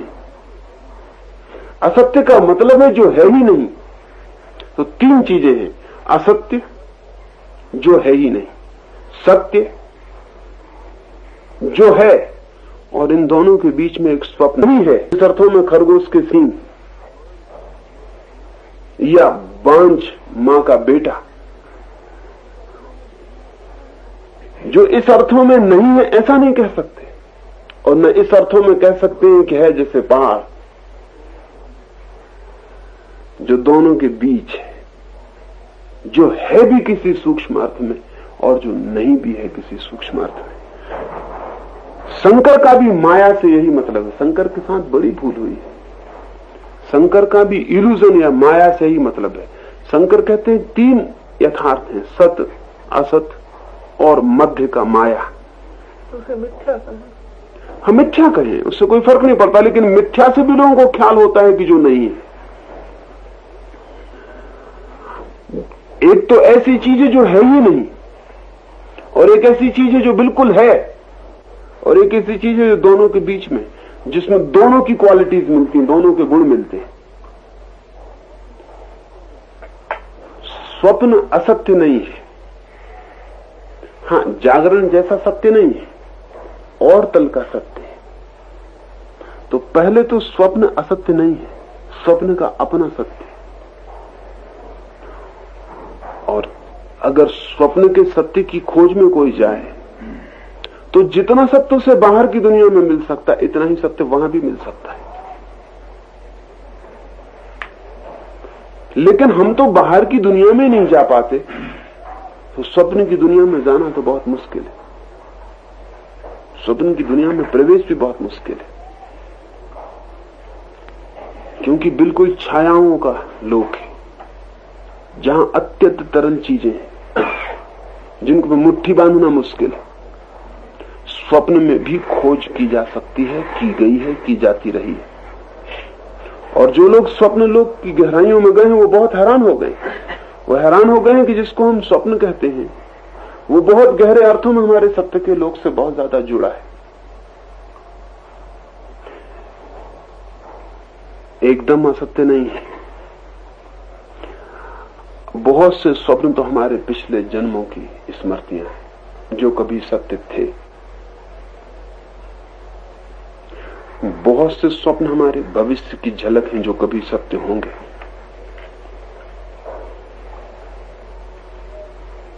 और बहुत से स्वप्न हमारी अंतर यात्राएं हैं मनोजगत में, जिनका हमें कोई पता नहीं चलता, क्योंकि इस देह से वे यात्राएं नहीं होती, वे और सूक्ष्म देहों से यात्राएं होती हैं। तो एक तो स्वप्न को असत्य नहीं मैं कहता हूं। फर्क इतना ही कर रहा हूं कि स्वप्न में जितना सत्य दिखाई पड़ता है वो सत्य स्वप्न के सत्य होने से नहीं आता, वो सत्य हमारे कर्ता होने से आता है। और अगर हमारा कर्तापन मिट जाए तो हमारे लिए स्वप्न मिट जाएगा। स्वप्न का सत्य तो बना ही रहेगा, हमारे लिए स्वप्न मिट जाएगा। मेरे बात तो समझे आप? अगर हमारा कर्तापन का भाव मिट जाए, अगर मैं नींद में जाग जाऊं और मुझे ख्याल आ जाए कि ये स्वप्न है और मैं तो सिर्फ देख रहा हूं, तो स्वप्न एकदम विलीन हो जाएगा। इसका यह मतलब नहीं है कि स्वप्न के सत्य नष्ट हो गए, स्वप्न के सत्य अपने तल पर बने रहेंगे। समझ लें कि मैंने एक दूरबीन लगाई और दूरबीन से मैंने आकाश देखा और मुझे वो तारे दिखाई पड़े जो खाली आंख से दिखाई नहीं पड़ते थे। फिर मैंने दूरबीन हटा दी, अब मुझे वे तारे फिर नहीं दिखाई पड़ रहे हैं। तो मैं ये तो नहीं कहूंगा कि वे तारे मिट गए मेरी दूरबीन हटाने से। नहीं, दूरबीन होने से प्रकट हुए थे, अब अप्रगट हो गए। कर्ता भाव से स्वप्न में सत्य प्रकट हुआ था, अब अप्रगट हो गया। ठीक ऐसे ही जागने में जो चीजें हमें दिखाई पड़ रही हैं वे हैं उनकी अपनी सत्ता है, वे इल्यूजरी नहीं है, उनकी अपनी सत्ता है। और महावीर को भी निकलना हो, शंकर को भी निकलना हो तो दरवाजे से निकलेंगे, दीवार से नहीं निकल जाएंगे। शंकराचार्य को भी निकलना हो तो दीवार से नहीं निकलेंगे, ये इल्यूजरी दीवार है, वो क्या करेगी, निकलेंगे दरवाजे से ही। इल्यूजरी कहने का मतलब बहुत दूसरा है, माया कहने का मतलब बहुत दूसरा है, स्वप्नवत कहने का मतलब बिल्कुल दूसरा है। मतलब दूसरा यह है कि दीवार की अपना एक सत्य है, ऑब्जेक्टिव वस्तु का अपना एक सत्य है, लेकिन वो सत्य एक बात है और हम कर्ता होकर, मोहग्रस्त होकर, अहमग्रस्त होकर उस पर और सत्य प्रोजेक्ट कर रहे हैं जो उसमें कहीं भी नहीं। जैसे ये मकान है, इस मकान का तो अपना सत्य है, लेकिन ये मकान मेरा है, ये बिल्कुल ही सत्य नहीं। ये मेरा, बिल्कुल मेरे प्रोजेक्शन का बात है। इस मकान को पता भी नहीं होगा और 3 काल में इसको पता नहीं चलेगा कि मैं किसका था। और कई बार इसकी भ्रांतियां गहरी, जैसे हम कहते हैं ये देह मेरी, और आपको ख्याल होना चाहिए कि इस देह में करोड़ों कीटाणु जी रहे हैं और वो सब समझ रहे हैं ये देह उनकी है, और उनमें से किसी को पता नहीं कि आप भी इसमें हैं एक, आपका बिल्कुल पता नहीं। जब आपको कैंसर हो गया और एक घाव हो गया, एक नासूर हो गया और 10 कीड़े उसमें पल रहे हैं, तो आप सोच रहे हैं कि मेरी देह को खाया जा रहा है। कीड़ों को ख्याल भी नहीं हो सकता, कीड़ों की अपनी देह, वो इसमें जी रहे हैं। जब आप उन्हें हटाते हैं तो उनके स्वतः से वंचित कर रहे हैं। आप समझ रहे हैं कि आपकी देह, इस देह में कितने लोग देह बनाए हुए, अरबों खरबों कीटाणु सेल्स देह बनाए हुए, और सब ये मान रहे हैं कि इनकी देह। तो जब हम ये कह रहे हैं कि वस्तु की तो अपनी सत्ता है, इस देह की अपनी सत्ता है, लेकिन मेरी है, ये बिल्कुल स्वप्नवत है। और जिस दिन आप जागेंगे तो देह रह जाएगी, मेरा नहीं रह जाएगा। और अगर मेरा न रह जाए तो देह बहुत और अर्थों में प्रकट होगी जिस अर्थों में कभी प्रकट नहीं हुई थी। और मेरे की वजह से उसने दूसरा ही रूप ले लिया था, एकदम दूसरा रूप ले लिया था। तो जब मैं कह रहा हूं कि अगर हम जाग जाएं और कर्ता मिट जाए, साक्षी रह जाए, तो भी वस्तुओं का सत्य रहेगा, लेकिन तब वो वस्तु सत्य रह जाएगा। तब मैं उसमें कुछ प्रोजेक्ट नहीं करूंगा, प्रक्षेप नहीं करूंगा, और तब एक बहुत बड़ी दुनिया मिट जाएगी एकदम से। जिसको आप अपना बेटा कह रहे हैं उसको आप अपना बेटा नहीं कह सकेंगे, शायद बेटा भी नहीं कह सकेंगे। अगर आप बिल्कुल साक्षी हो गए तो आप सिर्फ एक पैसेज रह जाएंगे, सिर्फ पैसेज रह जाएंगे, एक द्वार रह जाएंगे जिससे वो व्यक्ति आया, लेकिन आप पिता नहीं रह जाएंगे। और बहुत गहरे में देखेंगे तो आपका शरीर का मैल आपने झाड़ दिया, इस मैल के आप पिता नहीं कहलाते, तो आप अपने वीर अणुओं के कैसे पिता हो सकते हैं? ये मैल भी शरीर में उसी तरह पैदा होता है जैसे वीर अणु पैदा होते हैं। ये नखून आप काट के फेंक देते हैं और कभी नहीं कहते कि मैं इसका पिता हूं। ये बाल आप काट के फेंक देते हैं, कभी नहीं कहते कि मैं इसका पिता हूं, कभी लौट के नहीं देखते। जिस शरीर ने ये सब पैदा किए हैं उसी शरीर ने वीर अणु भी पैदा किए हैं। आप कौन हैं? आप कहां हैं? यानी मैं ये कह रहा हूं कि अगर हमें ठीक से साक्षी भाव हो जाए तो कौन पिता है, कौन मालिक है, क्या मेरा है, ये सब एकदम विदा हो जाए। और ये अगर सारे अंतर संबंध एकदम से विदा हो जाएं तो जगत बिल्कुल दूसरे अर्थों में प्रकट होगा। तब जगत होगा, आप होंगे, लेकिन बीच में कोई संबंध नहीं होगा। जो हम बांधते हैं वो सब विदा हो जाएगा। तो जब मैं ये कहता हूं कि आप अगर जाग जाएंगे तो जगत स्वप्नवत हो जाएगा, इसका मेरा मतलब ये नहीं है कि जगत झूठा हो जाएगा, कि जगत रहेगा ही नहीं। जगत और अर्थों में रहेगा, जिन अर्थों में आज है उन अर्थों में नहीं रह जाएगा। स्वप्न भी बचता है, वो भी कहीं खो नहीं जाता, उसकी भी अपनी सार्थकता है। और आप हैरान होंगे कि अगर थोड़ी चेष्टा करें तो एक ही स्वप्न में 1000 बार प्रवेश कर सकते हैं। हमको क्यों स्वप्न इल्यूजरी मालूम पड़ता है? उसका कारण है कि आप एक ही स्वप्न में दोबारा प्रवेश नहीं कर पाते और एक ही मकान में दोबारा जग जाते हैं। तो ये मकान सच्चा मालूम होने लगता है, क्योंकि बार बार इसी मकान में आप जगते हैं। रोज सुबह यही मकान, फिर यही मकान, फिर यही मकान, फिर यही दुकान, यही मित्र, यही पत्नी, यही बेटा। तो ये बार बार, अगर समझ लें कि हर बार सुबह आप जागे और मकान दूसरा हो जाए, तो आपको मकान का सत्य भी उतनी झूठा हो जाएगा जितना सपने का हो जाता है। सर क्या भरोसा कल सुबह क्या हो जाए। और सपने में आप एक ही दफे जा पाते हैं, दोबारा उस सपने को आप कंटिन्यू नहीं कर पाते, क्योंकि आप जागने में ही अपने मालिक नहीं है। सोने की मालिकियत तो बहुत दूर की बात है, तो आप उसी सपने में फिर कैसे जा सकते हैं। लेकिन उस तरह की पद्धतियां और व्यवस्थाएं हैं कि एक ही स्वप्न में बार बार जाया जा सकता है। और तब आप हैरान हो जाएंगे कि स्वप्न इतना ही सत्य मालूम होगा जितना ये मकान। क्योंकि आज स्वप्न में अगर एक स्त्री आपकी पत्नी थी तो कल वो नहीं रह जाएगी। कल आप खोजें कितनी तो भी पता नहीं चलेगा वो कहां गई। लेकिन अगर ऐसा हो सके, और ऐसा हो सकता है कि रोज रात आप सोएं और एक निश्चित स्त्री रोज रात सपने में आपकी पत्नी होने लगे, ऐसा 10 वर्ष तक चले, तो आप 11वें वर्ष पे ये कह सकेंगे कि रात झूठ है। आप कहेंगे जैसा दिन सच्चा है रात भी सच्ची है। स्वप्नों को स्थिर करने के भी उपाय हैं। उसी स्वप्न में रोज रोज प्रवेश किया जा सकता है, तब वो सच्चा मालूम होने लगेगा। और अगर हम गौर से देखें तो रोज रोज हम उसी मकान में सुबह जागते भी नहीं है जिसमें हम कल सोए थे, क्योंकि मकान बुनियादी रूप से बदल जाता है। अगर हमारी दृष्टि उतनी भी गहरी हो जाए कि बदलाहट को हम देख सके, तो जिस पत्नी को आपने कल रात सोते वक्त छोड़ा था, सुबह आपको वही पत्नी उपलब्ध नहीं होती है। उसका शरीर बदल गया, उसका मन बदल गया, उसका चेतना बदल गई, उसका सब बदल गया। लेकिन उतनी सूक्ष्म दृष्टि भी नहीं हमारी कि हम उतनी गहरी दृष्टि से जांच कर सकें कि सब बदल गया है तो दूसरा व्यक्ति। इसलिए आप कल की अपेक्षा करके झंझट में पड़ जाते हैं। कल शांत थी वो बड़ी, और बड़ी प्रसन्न थी, वो सुबह से नाराज हो गई। तो आप कहते हैं ऐसा कैसे हो सकता है? क्योंकि आप अपेक्षा कल के लिए बैठे हुए। कल उसने बहुत प्रेम किया था और आज बिल्कुल पीठ किए हुए है, तो आपको लगता है कि तो कुछ गड़बड़ हो रहा है, लेकिन आपको ख्याल नहीं है कि सब चीजें बदल गई।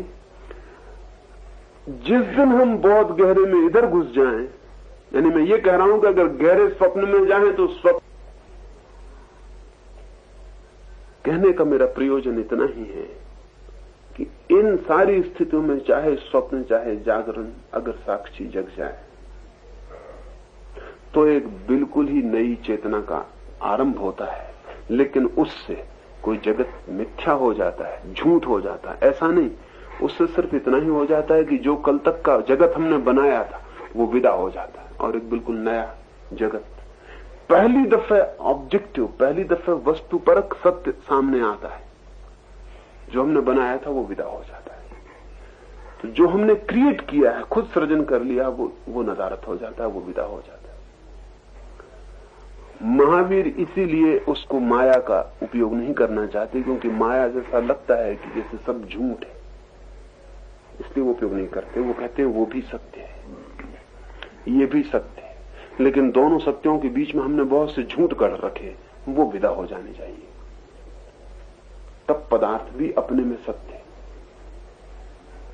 और परमात्मा भी अपने में सत्य है, और बहुत गहरे में दोनों एक ही सत्य के दो छोर हैं। शंकर उसके लिए माया का उपयोग करते हैं, उसमें भी कुछ हर्ज नहीं है, वो भी उपयोग किया जा सकता है, क्योंकि जिसमें हम जी रहे हैं वो बिल्कुल इल्यूजरी है, बिल्कुल माया जैसी बात है। एक आदमी है, रुपए गिन रहा है और गिन गिन के ढेर लगाता जा रहा है, तिजोरी बंद करता जा रहा है, रोज गिनता है, तिजोरी बंद करता है। अगर हम उसके मनोजगत में उतरे तो वो रुपयों की गिनती में जी रहा है। और बड़े मजे की बात है कि रुपए में क्या है जिसकी गिनती में कोई जिए। कल सरकार बदल जाए और वो कहते पुराने सिक्के खत्म, और उस आदमी का पूरा मनोलोक एकदम तिरोहित हो गया, वो एकदम नंगा खड़ा रह गया, अपना कोई गिनती नहीं है उसके पास। मेक बिलीफ के जगत में हम जी रहे हैं, और ऐसे ही सिक्के हमने सब तरफ बना रखे। परिवार के, प्रेम के, मित्रता के, सब ऐसे ही सिक्के बना रखे। कल सुबह एकदम सब नियम बदल जाए। मुझे एक मित्र ने एक पत्र लिखा, बहुत बढ़िया पत्र लिखा है। कुछ लोग जो मेरे साथ थे वो साथ नहीं रह गए, तो उन्होंने मुझे पत्र लिखा। और हम सबको ये भ्रांति होती है जो साथ है वो सदा साथ हो, ये बिल्कुल पागलपन है।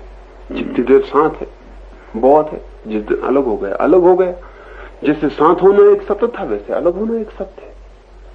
साथ ही बना रहे तो फिर हम एक माया के जगत में जीना शुरू कर देते हैं, एक्सपेक्टेशंस की, अपेक्षाओं के। आप मेरे मित्र हैं तो बात काफी है इतना, लेकिन कल भी आप मेरे मित्र हो तो फिर मैंने कल्पना के जगत में जीना शुरू कर दिया। फिर मैं दुख में भी पाऊंगा, पीड़ा भी पाऊंगा, अपेक्षा मैंने बना ली। कल का कौन जानता है कल क्या हो जाए। रास्ते कभी हमारे पास आ जाते हैं, कभी दूर चले जाते हैं, कभी एक दूसरे का रास्ता कटता भी है, कभी बड़े फासले हो जाते हैं। तो कुछ मित्र मुझे छोड़ के चले गए हैं। तो एक मित्र ने मुझे एक कहानी लिखी, उसने लिखा कि यूनान में एक बार ऐसा हुआ कि एक साधु था एथेंस नगर में। उस साधु पर मुकदमा चला। उसकी बातों को एथेंस नगर के न्यायाधीशों ने कहा कि ये लोगों को बिगाड़ देने वाली है, इसलिए हम तुम्हें नगर निकाला देते हैं, नगर से बाहर कर देते हैं। साधु नगर से निकाल दिया गया। वो एथेंस छोड़ के दूसरे नगर में गया। दूसरे नगर के लोगों ने उसका बड़ा स्वागत किया, क्योंकि उस साधु की जो मान्यताएं थी उस नगर के लोगों से मेल खा गई। उस नगर का एक नियम था कि जो भी नया आदमी उस नगर में मेहमान बने, सारा नगर मिलकर उसका मकान बना दे। तो राज ने ईंटें जोड़ दी, ईंट बनाने वाले ने ईंटें ला दी, पत्थर वाला पत्थर लाया, बड़ी लकड़ी लाया, कपड़ा लाने वाला कपड़ा लाया। सारे गांव के लोगों ने श्रम किया। जल्दी ही उसका एक बहुत शानदार मकान बन गया। वो उस मकान में जिस दिन प्रवेश करने को था, मकान बन गया है, प्रवेश होने की तैयारी हो रही है, साधु द्वार पर आया है, तभी गांव एकदम से पूरे मकान पे टूट पड़ा। छप्पड़ वाला छप्पड़ ले गया, ईंट वाले ने ईंट निकाल ली, दरवाजे वाला अपना दरवाजा निकालने लगा, सब चीजें एकदम अस्त व्यस्त हो गई, सारा मकान टूटने लगा। तो वो साधु ने खड़े होकर पूछा कि ये क्या बात है, मुझसे कोई गलती हो गई क्या? तो जो लोग सामान लिए जा रहे थे उन्होंने कहा नहीं, तुम्हारी गलती का सवाल नहीं, हमारा कॉन्स्टिट्यूशन बदल गया। नहीं, कल तक हमारे विधान में ये बात थी कि जो भी नया आदमी गांव में आए और रहे उसका हम मकान बनाएं। रात की धारा सभा में वो हमने खत्म कर दिया। हमारा विधान जो है वो बदल गया। The constitution has changed. इसलिए हम अपना सामान लीजिए जाने, बात खत्म हो गई। अब ये तुम्हारा प्रवेश हो जाता तो मुश्किल पड़ता, इसलिए हमें जल्दी करनी पड़ रही है, क्योंकि तुम्हारे प्रवेश के बाद पुराना कॉन्स्टिट्यूशन लागू हो जाता। अभी तुम्हारा प्रवेश नहीं हुआ, इसलिए हम इसे लिए चले जाते हैं। उन मित्र ने मुझे ये कहानी लिखी और मुझे पूछा, वाज साधु एट फॉल्ट? क्या साधु की कोई भूल थी? तो मैंने उनको उत्तर दिया कि साधु की एक ही भूल थी कि उसने आदमियों के बनाए हुए नियम को ज्यादा मूल्य दे दिया था। जो आदमी यानी जो मकान बनाने का तय करते हैं, कल गिराने का तय कर सकते हैं। साधु की भूल इतनी ही थी कि उसने ये भी क्यों पूछा दरवाजे पर खड़े होकर कि क्या मुझसे कोई भूल हो गई? ये भी नहीं पूछना था। उसे जानना चाहिए था कि ठीक है, जो मकान बनाते हैं वो गिरा सकते हैं। नियम बदल गया था और साधु ने नियम को अपना सम्मान समझ लिया। ये भूल हो गई थी उससे। वो उसका सम्मान नहीं था, वो सिर्फ नियम का सम्मान था। नियम बदल गया, सारी बात खत्म हो गई। हम एक जिंदगी में जीते हैं जो हमारे बनाए हुए नियमों, बनाई हुई मान्यताओं, बनाई हुई व्यवस्थाओं की है। वो जैसे ही हम जागेंगे वो एकदम इल्यूजरी मालूम पड़ेगी। पत्नी एकदम इल्यूजरी मालूम पड़ेगी। स्त्री सब तरह जाएगी। स्त्री होगी एक, लेकिन पत्नी एकदम माया मालूम पड़ेगी। वो हमारी बनाई हुई व्यवस्था है। एक युवक रह जाएगा लेकिन बेटा होना उसका एकदम खो जाएगा। एक मकान रह जाएगा लेकिन मेरा होना एकदम तिरोहित हो जाएगा। धन का ढेर रह जाएगा लेकिन उसकी गिनती का रस एकदम खो जाएगा। उसका कोई मतलब नहीं रह जाएगा। जगत होगा वस्तु परक, लेकिन हमने सब्जेक्टिवली आत्मा से उसमें जो उंडेल दिया है और मान लिया है कि वहां है, वो एकदम तिरोहित हो जाएगा। जैसे कोई जादू की दुनिया से एकदम जाग गया हो, सब खो जाए, वृक्ष और वृक्ष में लगे फल और सब विदा हो जाए और चीजें जैसी हैं वैसी रह जाए।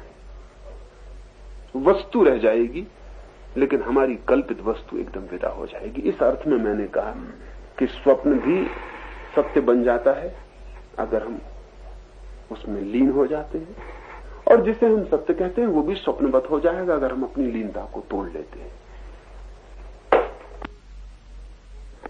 पूर्व जन्म में पूर्ण हो गए, ये आपका कहना, किंतु वर्तमान जीवन में अभिव्यक्ति के साधन खोजने के लिए उन्हें तपश्चर्या करनी पड़ी। पूर्ण में ये अपूर्णता कैसे? क्या पूर्णता में ही अभिव्यक्ति के साधनों की उपलब्धि शामिल नहीं। पूर्णता की उपलब्धि में अभिव्यक्ति के साधन सम्मिलित नहीं है। अभिव्यक्ति की पूर्णता उपलब्धि की पूर्णता से बिल्कुल अलग पूर्णता है। असल में पूर्णता भी एक नहीं है, अनंत पूर्णता है। इससे हमें बड़ी कठिनाई होती। पूर्णता एक चीज नहीं है, अनंत पूर्णताएं। पूर्णताएं भी अनंत है। अनंत अनंत महावीर तो कहते हैं। एक दिशा में एक आदमी पूर्ण हो जाता है, इसका ये मतलब नहीं कि वो और सब दिशाओं में पूर्ण हो गया। एक आदमी चित्र बनाता है और चित्र बनाने में पूर्ण हो गया, इसका ये मतलब नहीं कि वो संगीत बजाने में पूर्ण हो जाएगा, कि वीणा बजा सकेगा। वीणा की अपनी पूर्णता है, वीणा की अपनी दिशा है। और कोई अगर वीणा बजाने में पूर्ण हो गया तो इसका ये मतलब नहीं है कि वो नाचने में पूर्ण हो जाएगा। नाचने की अपनी पूर्णता है। मल्टी डायमेंशनल है पूर्णता, जो है बहुआयाम है पूर्णता की। सबको पूर्णता नहीं कहा, नहीं, असंभव ही है। असंभव ही है कि कोई व्यक्ति समस्त पूर्णताओं में पूर्ण हो जाए। इसलिए असंभव है कि कुछ पूर्णताएं तो ऐसी हैं कि एक में होंगे तो दूसरे में फिर हो ही नहीं सकेंगे। वो विरोधी पूर्णताएं। जैसे समझ लें कि एक पुण्यात्मा पूर्ण हो जाए तो फिर पाप की पूर्णता में पूर्ण नहीं हो सकता। पाप की भी अपनी पूर्णता है, पाप की भी अपनी पूर्णता है। और कोई अगर पाप में पूर्ण हो जाए तो वो कैसे पुण्य में पूर्ण होगा? तो न केवल पूर्णताएं अनंत हैं, पूर्णताएं विरोधी भी। तो सब कोई ये तो सोच ही नहीं सकता कि कोई व्यक्ति समस्त दृष्टि से पूर्ण हो जाए। ऐसा नहीं हो सकता। परमात्मा की जो धारणा है वो धारणा इस लिहाज से कीमती है इसलिए परमात्मा की धारणा का जो मतलब है वो ये है कि सिर्फ परमात्मा सब दिशाओं में पूर्ण है, क्योंकि परमात्मा कोई व्यक्ति नहीं है। वो सब व्यक्तियों में से अनंत दिशाओं में पूर्णता प्राप्त कर रहा है। परमात्मा अगर कोई व्यक्ति हो तो वो भी पूर्ण नहीं हो सकता सब दिशाओं में, लेकिन पापी से भी वो एक तरह की पूर्णता पा रहा है, पुण्यात्मा से दूसरी तरह की पूर्णता पा रहा है। तो परमात्मा के अनंत अनंत जो हाथ हम चित्रों में देखते हैं उसका कारण कुल इतना है, अनंत हाथों से वो पूर्ण हो रहा है। इसलिए हो सकता हम 2 हाथों से कैसे पूर्ण होंगे, सब हाथ उसके ही हो तब तो ठीक है, फिर कोई कठिनाई नहीं रहेगी। फिर अगर महावीर एक दिशा में पूर्ण हो और हिटलर दूसरी दिशा में पूर्ण हो जाए तो कोई परमात्मा को कठिनाई नहीं पड़ती, क्योंकि हिटलर के हाथ भी उसके हैं और महावीर के हाथ भी उसके। परमात्मा को छोड़कर और कोई सब दिशाओं में पूर्ण नहीं हो सकता। और परमात्मा व्यक्ति नहीं है, इसीलिए वो शक्ति है, सबकी ही शक्ति का समग्रीभूत नाम है, इसलिए उसको तो छोड़ दें। लेकिन कोई भी व्यक्ति कभी भी इस अर्थ में पूर्ण नहीं होता, उसकी अपनी दिशा होती है, उसमें वो पूर्ण हो जाता है। अनुभूति की एक दिशा है और अभिव्यक्ति की बिल्कुल दूसरी। और अनुभूति के लिए जो करना पड़ता है अभिव्यक्ति के लिए करीब करीब उससे उल्टा करना पड़ता है। इसलिए दोनों साधी जा सकती हैं लेकिन एक साथ नहीं। एक सद जाए तो फिर दूसरी साधी जा सकती है।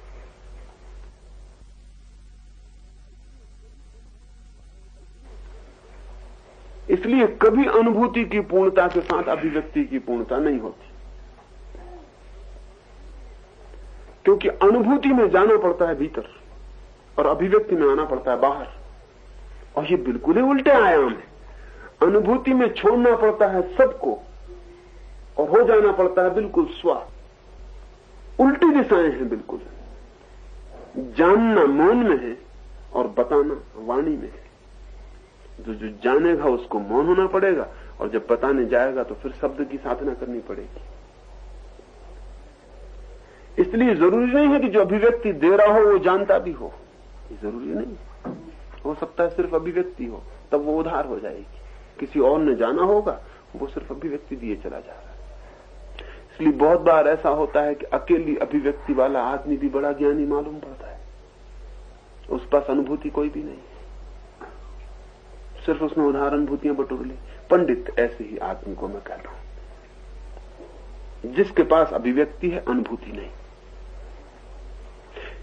ऐसे भी लोग हैं जिनके पास अनुभूति है लेकिन अभिव्यक्ति नहीं। बुद्ध से एक दिन किसी ने जाके पूछा कि आप इतने वर्षों से समझाते हैं, कितने ऐसे लोग हैं जो उसी सत्य को उपलब्ध हो गए हों जिसको आप हो गए? बुद्ध ने कहा बहुत, यहीं बैठे हुए।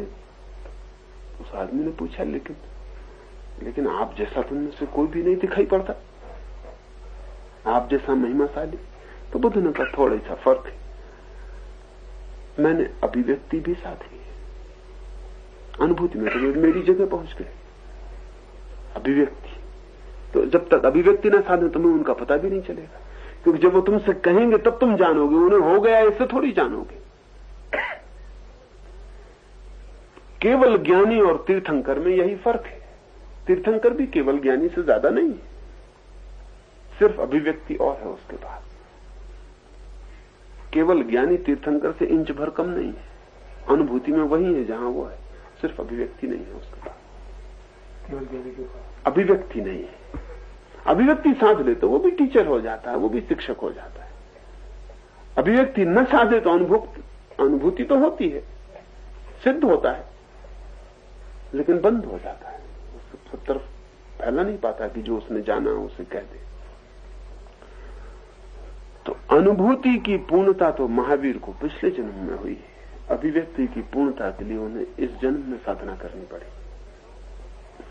और मैं कहता हूं कि अनुभूति की पूर्णता उतनी कठिन चीज नहीं है जितनी अभिव्यक्ति की पूर्णता कठिन चीज है, बहुत ही कठिन है। क्योंकि अनुभूति में मैं अकेले हूं, जो भी मुझे करना है अपने से ही करना है, अभिव्यक्ति में दूसरा सम्मिलित हो जा रहा है। इसलिए दूसरे को जानना, समझना, दूसरे तक पहुंचाना, दूसरे की भाषा है, दूसरे का अनुभव है, दूसरे का व्यक्तित्व है। करोड़ करोड़ तरह के व्यक्तित्व हैं, करोड़ करोड़ योनियों में बटा हुआ प्राण है। उन सब पर प्रतिध्वनि हो सके, उन सब तक खबर पहुंच सके, पत्थर भी सुन ले और देवता भी सुन ले, उस सब की फिक्र साधना बहुत बड़ी बात है। इसलिए केवल ज्ञान तो बहुत लोगों को उपलब्ध होता है, लेकिन तीर्थंकर बहुत कम लोग बन पाते हैं। उसका कारण ये, केवल ज्ञान तो अनंत अनंत लोगों को उपलब्ध होता है। परिपूर्ण ज्ञान की अनुभूति तो करोड़ों लोगों को होती है, लेकिन जिसको हम शिक्षक कह सकें, तीर्थंकर कह सकें, जो बता भी सके कि ऐसे हुआ है, ऐसा मुश्किल से कभी होता है। इसलिए मैंने कल कहा वो पहला जन्म में तो, पर हमारी क्या होता, हम पूर्णता को बड़े टोटलिटेरियन सेंस में लेते हैं। हाँ, इससे गड़बड़ हो जाती है, इसलिए गड़बड़ हो जाती है। पूर्णता कहते हुए अलग कहना पड़ेगा जी, पूर्णता कहते हुए अलग कहना पड़ेगा, बिल्कुल अलग कहना पड़े, बिल्कुल अलग। जब आप पूर्णता कहते हैं हाँ, तो इसमें ये अलग अलग करना पड़ेगा। अलग अलग करना ही पड़े, क्योंकि कोई व्यक्ति अनुभूति में पूर्ण हो सकता है और अभिव्यक्ति बिल्कुल ना हो। अनेक लोग जाने हैं और मौन रह गए, फिर कहा ही नहीं उन्होंने, खोज ही नहीं सके मार्ग कहने का, वो खोज ही नहीं सके। जैसा मैंने कल कहा, जैसे कि आप अभी जाएंगे डल झील पर और सौंदर्य को देखेंगे, और हो सकता है कि सौंदर्य का पूर्ण अनुभव आपको हो जाए, लेकिन इससे ये मतलब नहीं कि आप आके एक पेंट बना सकें जिसमें आप डल झील को पेंट कर दें, इससे ये मतलब नहीं। और ये भी हो सकता है कि आपसे कम अनुभव किसी को हो और वो आके पेंट कर दे, क्योंकि पेंट की कुशलता अलग बात है।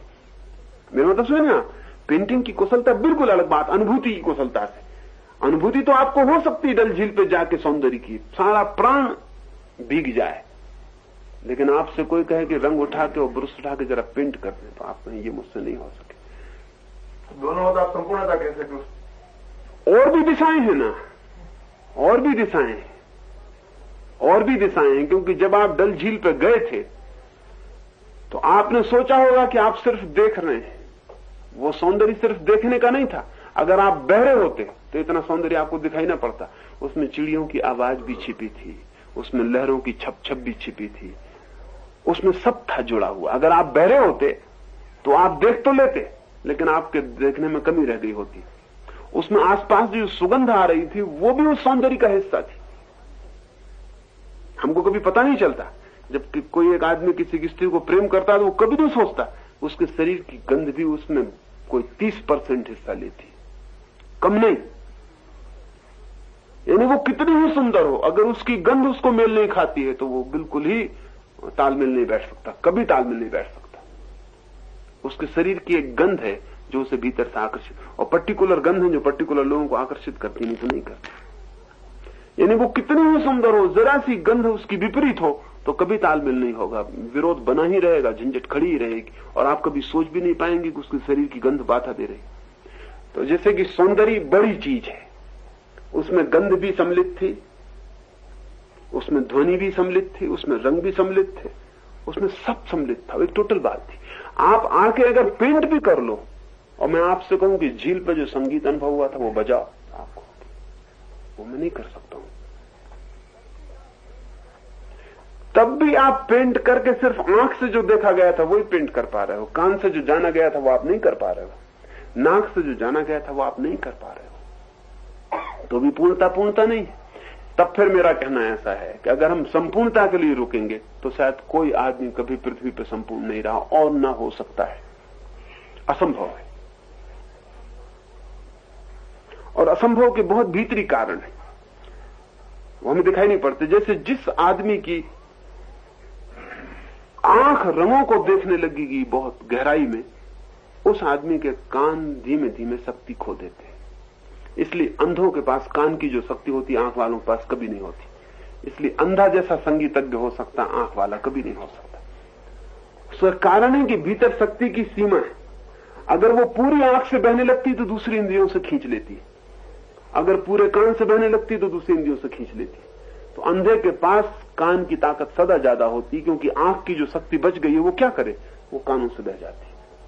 तो अगर कोई व्यक्ति संगीत में बहुत कुशल हो जाए तो कान तो ट्रेन हो जाएगा, लेकिन आंखें मंदी हो जाएंगी, स्पर्श क्षीण हो जाएगा और दिशाओं में वो एकदम सिकुड़ जाएगा। शक्ति सीमित है और अनुभूति अनंत है। इसलिए सिर्फ परमात्मा को छोड़कर, जो कि सभी शक्ति का जोड़ है, कोई व्यक्ति कभी संपूर्ण नहीं होगा। हाँ, लेकिन एक एक दिशा में पूर्णता पा लेने से वो परमात्मा में लीन हो जाता है, और परमात्मा में लीनता पाने से वो समग्र में पूर्ण हो जाता है।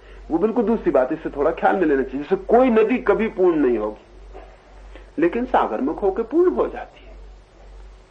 नदी रहते नहीं होगी पूर्ण, क्योंकि उसके किनारे होंगे, तट होंगे, लेकिन सागर में होकर वो पूर्ण हो जाती है। जब तक कोई व्यक्ति है तब तक वो एक दिशा में ही पूर्ण हो सकता है, 2 दिशा में हो सकता है, 3 दिशा में, लेकिन समस्त पूर्णताओं को नहीं पकड़ सकता।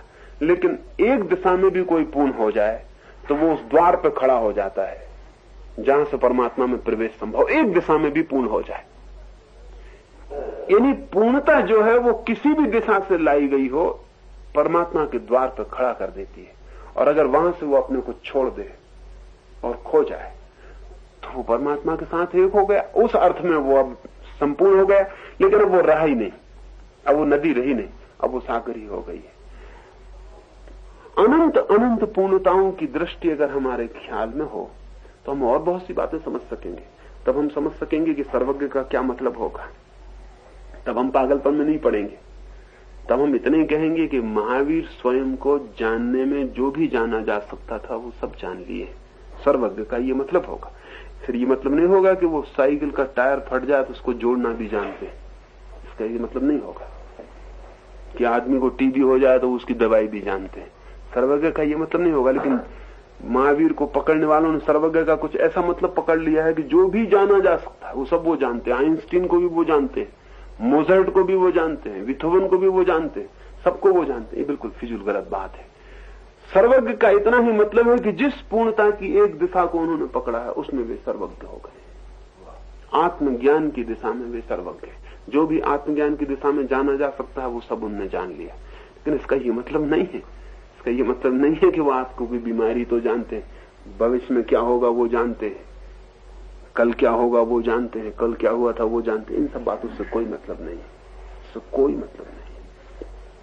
और इस तरह बहुत तरह के लोग सर्वज्ञ हो सकते हैं। चूंकि मैंने कहा कि अनंतताएं अनंत है, अपूर्णताएं अनंत है, तो अनंत तरह के लोग सर्वज्ञ हो सकते हैं। इसी तरह से हमारे केवल ज्ञान भी फिर इस तरह न हुआ, वो भी एक ही उसका, हाँ, उसका मतलब ही इतना ही है। केवल ज्ञान तो शब्द ही बहुत अद्भुत, हमें ख्याल भी नहीं आता। केवल ज्ञान का मतलब है, केवल ज्ञान का मतलब क्या होता है? उसका मतलब सिर्फ इतना होता है कि जहां ज्ञेय ना रहा, जहां ज्ञाता ना रहा, बस ज्ञान रह गया। Just knowing. केवल ज्ञान का मतलब जस्ट नोइंग। न कुछ जानने को शेष रहा, न कोई जानने वाला शेष रह गया, बस ज्ञान ही शेष रह गया। जानने की क्षमता ही सिर्फ शेष रह गई। वो हर चीज की नहीं, बिल्कुल नहीं, बिल्कुल नहीं। वो हर चीज से हम जोड़ के ही दिक्कत में पड़ जाते हैं। जानने की शुद्ध क्षमता शेष रह गई है उसमें। ये क्षमता पूर्ण है। पूर्ण इस अर्थ में नहीं कि वो सब जानता है, पूर्ण इस अर्थ में कि जैसे समझ लें कि एक आदमी है, वो गीत गाने की पूर्ण क्षमता को उपलब्ध हो गया। इसका यह मतलब नहीं कि उसने सब गीत गाए, क्योंकि गीत अनंत है। इसका यह मतलब भी नहीं कि वो सब गीत गाएगा, क्योंकि गीत अनंत है। इसका यह मतलब नहीं कि इस वक्त वो गा रहा है, लेकिन गीत गाने की पूर्णता को उपलब्ध हो गया। उसका मतलब यह है कि अब वो जो भी गीत गाना चाहे गा सकता है। लेकिन जब वो एक गीत गाएगा तब दूसरा गीत ना गा पाएगा, तब एक गीत बांध लेगा उसको। जब तक वो कुछ नहीं गा रहा है तब तक वो कोई भी गीत गा सकता है। सिर्फ क्षमता है ये, यानी केवल ज्ञान जो है वो जस्ट नोइंग क्षमता है। जान सब गया ना, जान सकता है, जान सकता है। हाँ, जानने की क्षमता उसकी शुद्ध निर्मल हो गई, वो कुछ भी जान सकता है। प्रकृति क्या है? बाहर के लोगों की प्रकृति क्या है? बाहर के लोगों को कैसे मालूम पड़ेगा? हाँ, उसके अपन पीछे बात करें। वो सिर्फ जैसे कि आईना है, आईने का क्या मतलब है? उसके पास एक क्षमता है कि वो दर्पण हो सकता है। जरूरी नहीं कि इस वक्त उसमें कोई छाया बन रही हो, किसी आदमी का चेहरा बन रहा हो, तो खाली पड़ा हो, लेकिन कोई भी चेहरा सामने आए तो जाना जा सकता है। दर्पण जाने जा सकने की क्षमता रखता है, वो उसकी पोटेंशियलिटी है। जरूरी नहीं कि इस वक्त कोई उसके सामने खड़ा हो वो जाने। हाँ, कोई भी खड़ा हो जाए तो वो जानेगा, लेकिन एक खड़ा हो जाए तो दूसरे को जानना मुश्किल हो जाएगा, और दो खड़े हो जाए तो तीसरे को जानना मुश्किल हो जाएगा, और 10 आदमी उसको घेर लें तो पीछे करोड़ों की भीड़ हो तो उसको जानना मुश्किल हो जाएगा। लेकिन इनमें से कोई भी आदमी उसके सामने खड़ा हो तो वो जान सकेगा।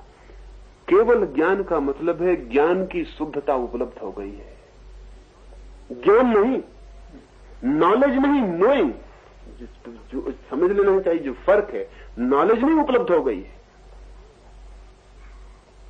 नोइंग शक्ति, हाँ, जानने की क्षमता उपलब्ध हो गई है। अब वो जिस दिशा में भी लगा देगा वो उसी दिशा में पूर्णता को जान लेगा। हाँ, पूर्णता को जान लेगा जिस दिशा में लगा देगा। लेकिन एक दिशा में लगाएगा तो दूसरी दिशाओं से तत्काल वंचित हो जाएगा। और मजा यह है कि शुद्ध ज्ञान की क्षमता में जीना इतना आनंदपूर्ण है कि फिर उससे कोई लगाता नहीं। ये जो मामला है ना, शुद्ध दर्पण होना इतना आनंदपूर्ण है कि कौन प्रतिबिंब बनाए। इसलिए केवल ज्ञानी सब जानना छोड़ देता है। जानने की जैसे ही शुद्धता उपलब्ध होती, जानना ही छोड़ देता है, क्योंकि अब सब जानना उसकी जानने की क्षमता पर ऊपर छाएगा, उसकी जानने की क्षमता को अशुद्ध करेगा, आवरण बनेगा। अभी बड़े मजे की बात है, केवल ज्ञानी जो कि जान सकता है किसी भी चीज को, सब जानना छोड़ देता है, जानते ही नहीं। फिर जानने की क्षमता में ही रम जाता है। वो इतना आनंदपूर्ण है कि कौन सी बाधा ले। वो जानने की क्षमता ही इतनी आनंदपूर्ण है कि वो क्यों जानने जाए किसी को। अज्ञान जानने जाता है और ज्ञान ठहर जाता है।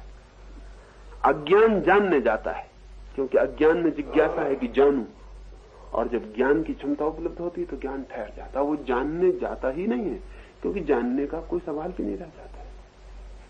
अज्ञान भटकाता है, यात्रा करवाता है, ज्ञान ठहरा देता है। अब ये मजे की बात है, अज्ञानी इसलिए जानते हुए मिल जाएंगे और केवल ज्ञानी बिल्कुल ही मौन हो जाएगा, जानता हुआ भी नहीं मालूम पड़ेगा, क्योंकि अज्ञानी चेष्टा कर रहा है निरंतर, ये जानूं, ये जानूं, ये जानूं। तो ये केवल ज्ञान की तो धारणा ही बहुत अद्भुत है, लेकिन उसको इस तरह विकृत किया हुआ जिसका कोई हिसाब नहीं। उससे हमने कुछ ऐसा मतलब निकाल लिया कि जो सब जानता है नहीं, जो सब जान सकता है। इन दोनों में बिल्कुल भिन्नता है। और जो जान सकता है वो जानेगा, ये जरूरी नहीं।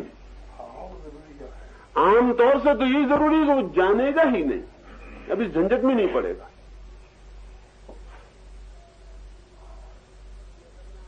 वो झंझट में नहीं पड़ेगा। इसलिए अगर मैं आपसे कहूं कि केवल ज्ञानी सब जान सकता है और कुछ भी नहीं जानता है, तो आप इसमें विरोध मत समझना। सब जान सकता है और कुछ भी नहीं जानता है। अब वो किसी दिशा में जाता ही नहीं, वो चुप खड़ा हो जाता है। ये खड़ा होना ही इतना आनंदपूर्ण है, इतना मुक्तिदायी है। और अगर वो किसी दिशा में गया तो परमात्मा में नहीं जा सकेगा, ये बात और समझ लेनी चाहिए। किसी भी दिशा में गया हुआ व्यक्ति परमात्मा में नहीं जा सकेगा, क्योंकि परमात्मा सब दिशाओं का जोड़ है। और एक दिशा में गया हुआ व्यक्ति शेष दिशाओं के विपरीत पड़ जाता है। इसलिए जिस व्यक्ति को परिपूर्ण ज्ञान की क्षमता उपलब्ध होगी, वो तत्काल सब दिशाएं छोड़ देगा और परमात्मा में लीन हो जाएगा। परमात्मा का मतलब है नो वेयरनेस, और दिशा का मतलब होता समवेयर। अगर किसी भी दिशा में जा रहे हैं तो कहीं जा रहे हैं, और परमात्मा का मतलब है कहीं नहीं जा रहे हैं, सब कहीं में लीन हो गए। तो जो उस पूर्ण स्थिति पे पहुंचता है जहां सिर्फ जानना ही शेष रह जाता है, वो एकदम डूब जाता है। हो ही गया। जैसे कि एक बूंद सागर में गिरी और सर्वव्यापी हो गई, क्योंकि वो सागर से एक ही हो गई। और जब तक वो दिशा पकड़े रहता है तब तक वो सर्वव्यापी नहीं हो सकता। जीसस ने कहा है, जो अपने को बचाएंगे वो नष्ट हो जाएंगे, जो अपने को खो देंगे वो सब पा लेंगे। बचाओ मत अपने को, खो दो। लेकिन खो वो ही सकता है जिसका कोई किनारा नहीं। किनारे खोने की हिम्मत होनी चाहिए। नदी अगर किनारा पकड़ा रहे तो सागर में कैसे जाए? तो फिर डेल्टा पे खड़ी हो जाए। कि ये तो खोना हुआ जा रहा है, सब किनारा छूटा जा रहा है। दिशाओं के तो किनारे होते हैं और परमात्मा जो है वो डायमेंशन लेस, आयाम शून्य, वहां कोई किनारा नहीं है, उतनी खोने की क्षमता है। उस क्षमता का ही नाम केवल ज्ञान है, जहां सिर्फ जानना शेष रह जाता और आदमी डूब जाता, फिर वो जानने की कोशिश में नहीं पड़ता। यहां दो संभावनाएं हैं, या तो वो डूब जाए परमात्मा में, जो सामान्यतया होता है, या एक जीवन के लिए वो लौट आए और जहां पहुंचा है उस क्षमता की खबर दे जाए। उसी को मैं करुणा कह रहा हूं। और वो करना हो तो उसे अभिव्यक्ति की पूर्णता पानी पड़े, वो दूसरा उपाय करना पड़े उसे, क्योंकि अब उसे दूसरे से कहना है। गूंगा भी जान सकता है सत्य को, लेकिन कह नहीं सकता। गूंगा भी प्रेम कर सकता है, लेकिन कह नहीं सकता। और गूंगे को अगर कहना हो अपनी प्रेसी को कि मैं तुझे प्रेम करता हूं, तो वाणी सीखनी पड़े। प्रेम करने के लिए वाणी सीखने की जरूरत नहीं है। प्रेम करना एक और बात है, वो गूंगा भी कर सकता है प्रेम। गूंगे इशारों से कुछ बातें कर भी सकता है, लेकिन अगर उसे कहना हो, बताना हो, क्या जाना हो उसने प्रेम में, तो फिर उसे और एक दूसरी तरह की पूर्णता पानी पड़े। महावीर इस जन्म में उस दूसरी तरह की पूर्णता की साधना में लगे। उस पर रात में बात करें कि वो साधना कैसी बात है, फिर कल और रह जाना, कल बात कर लेंगे।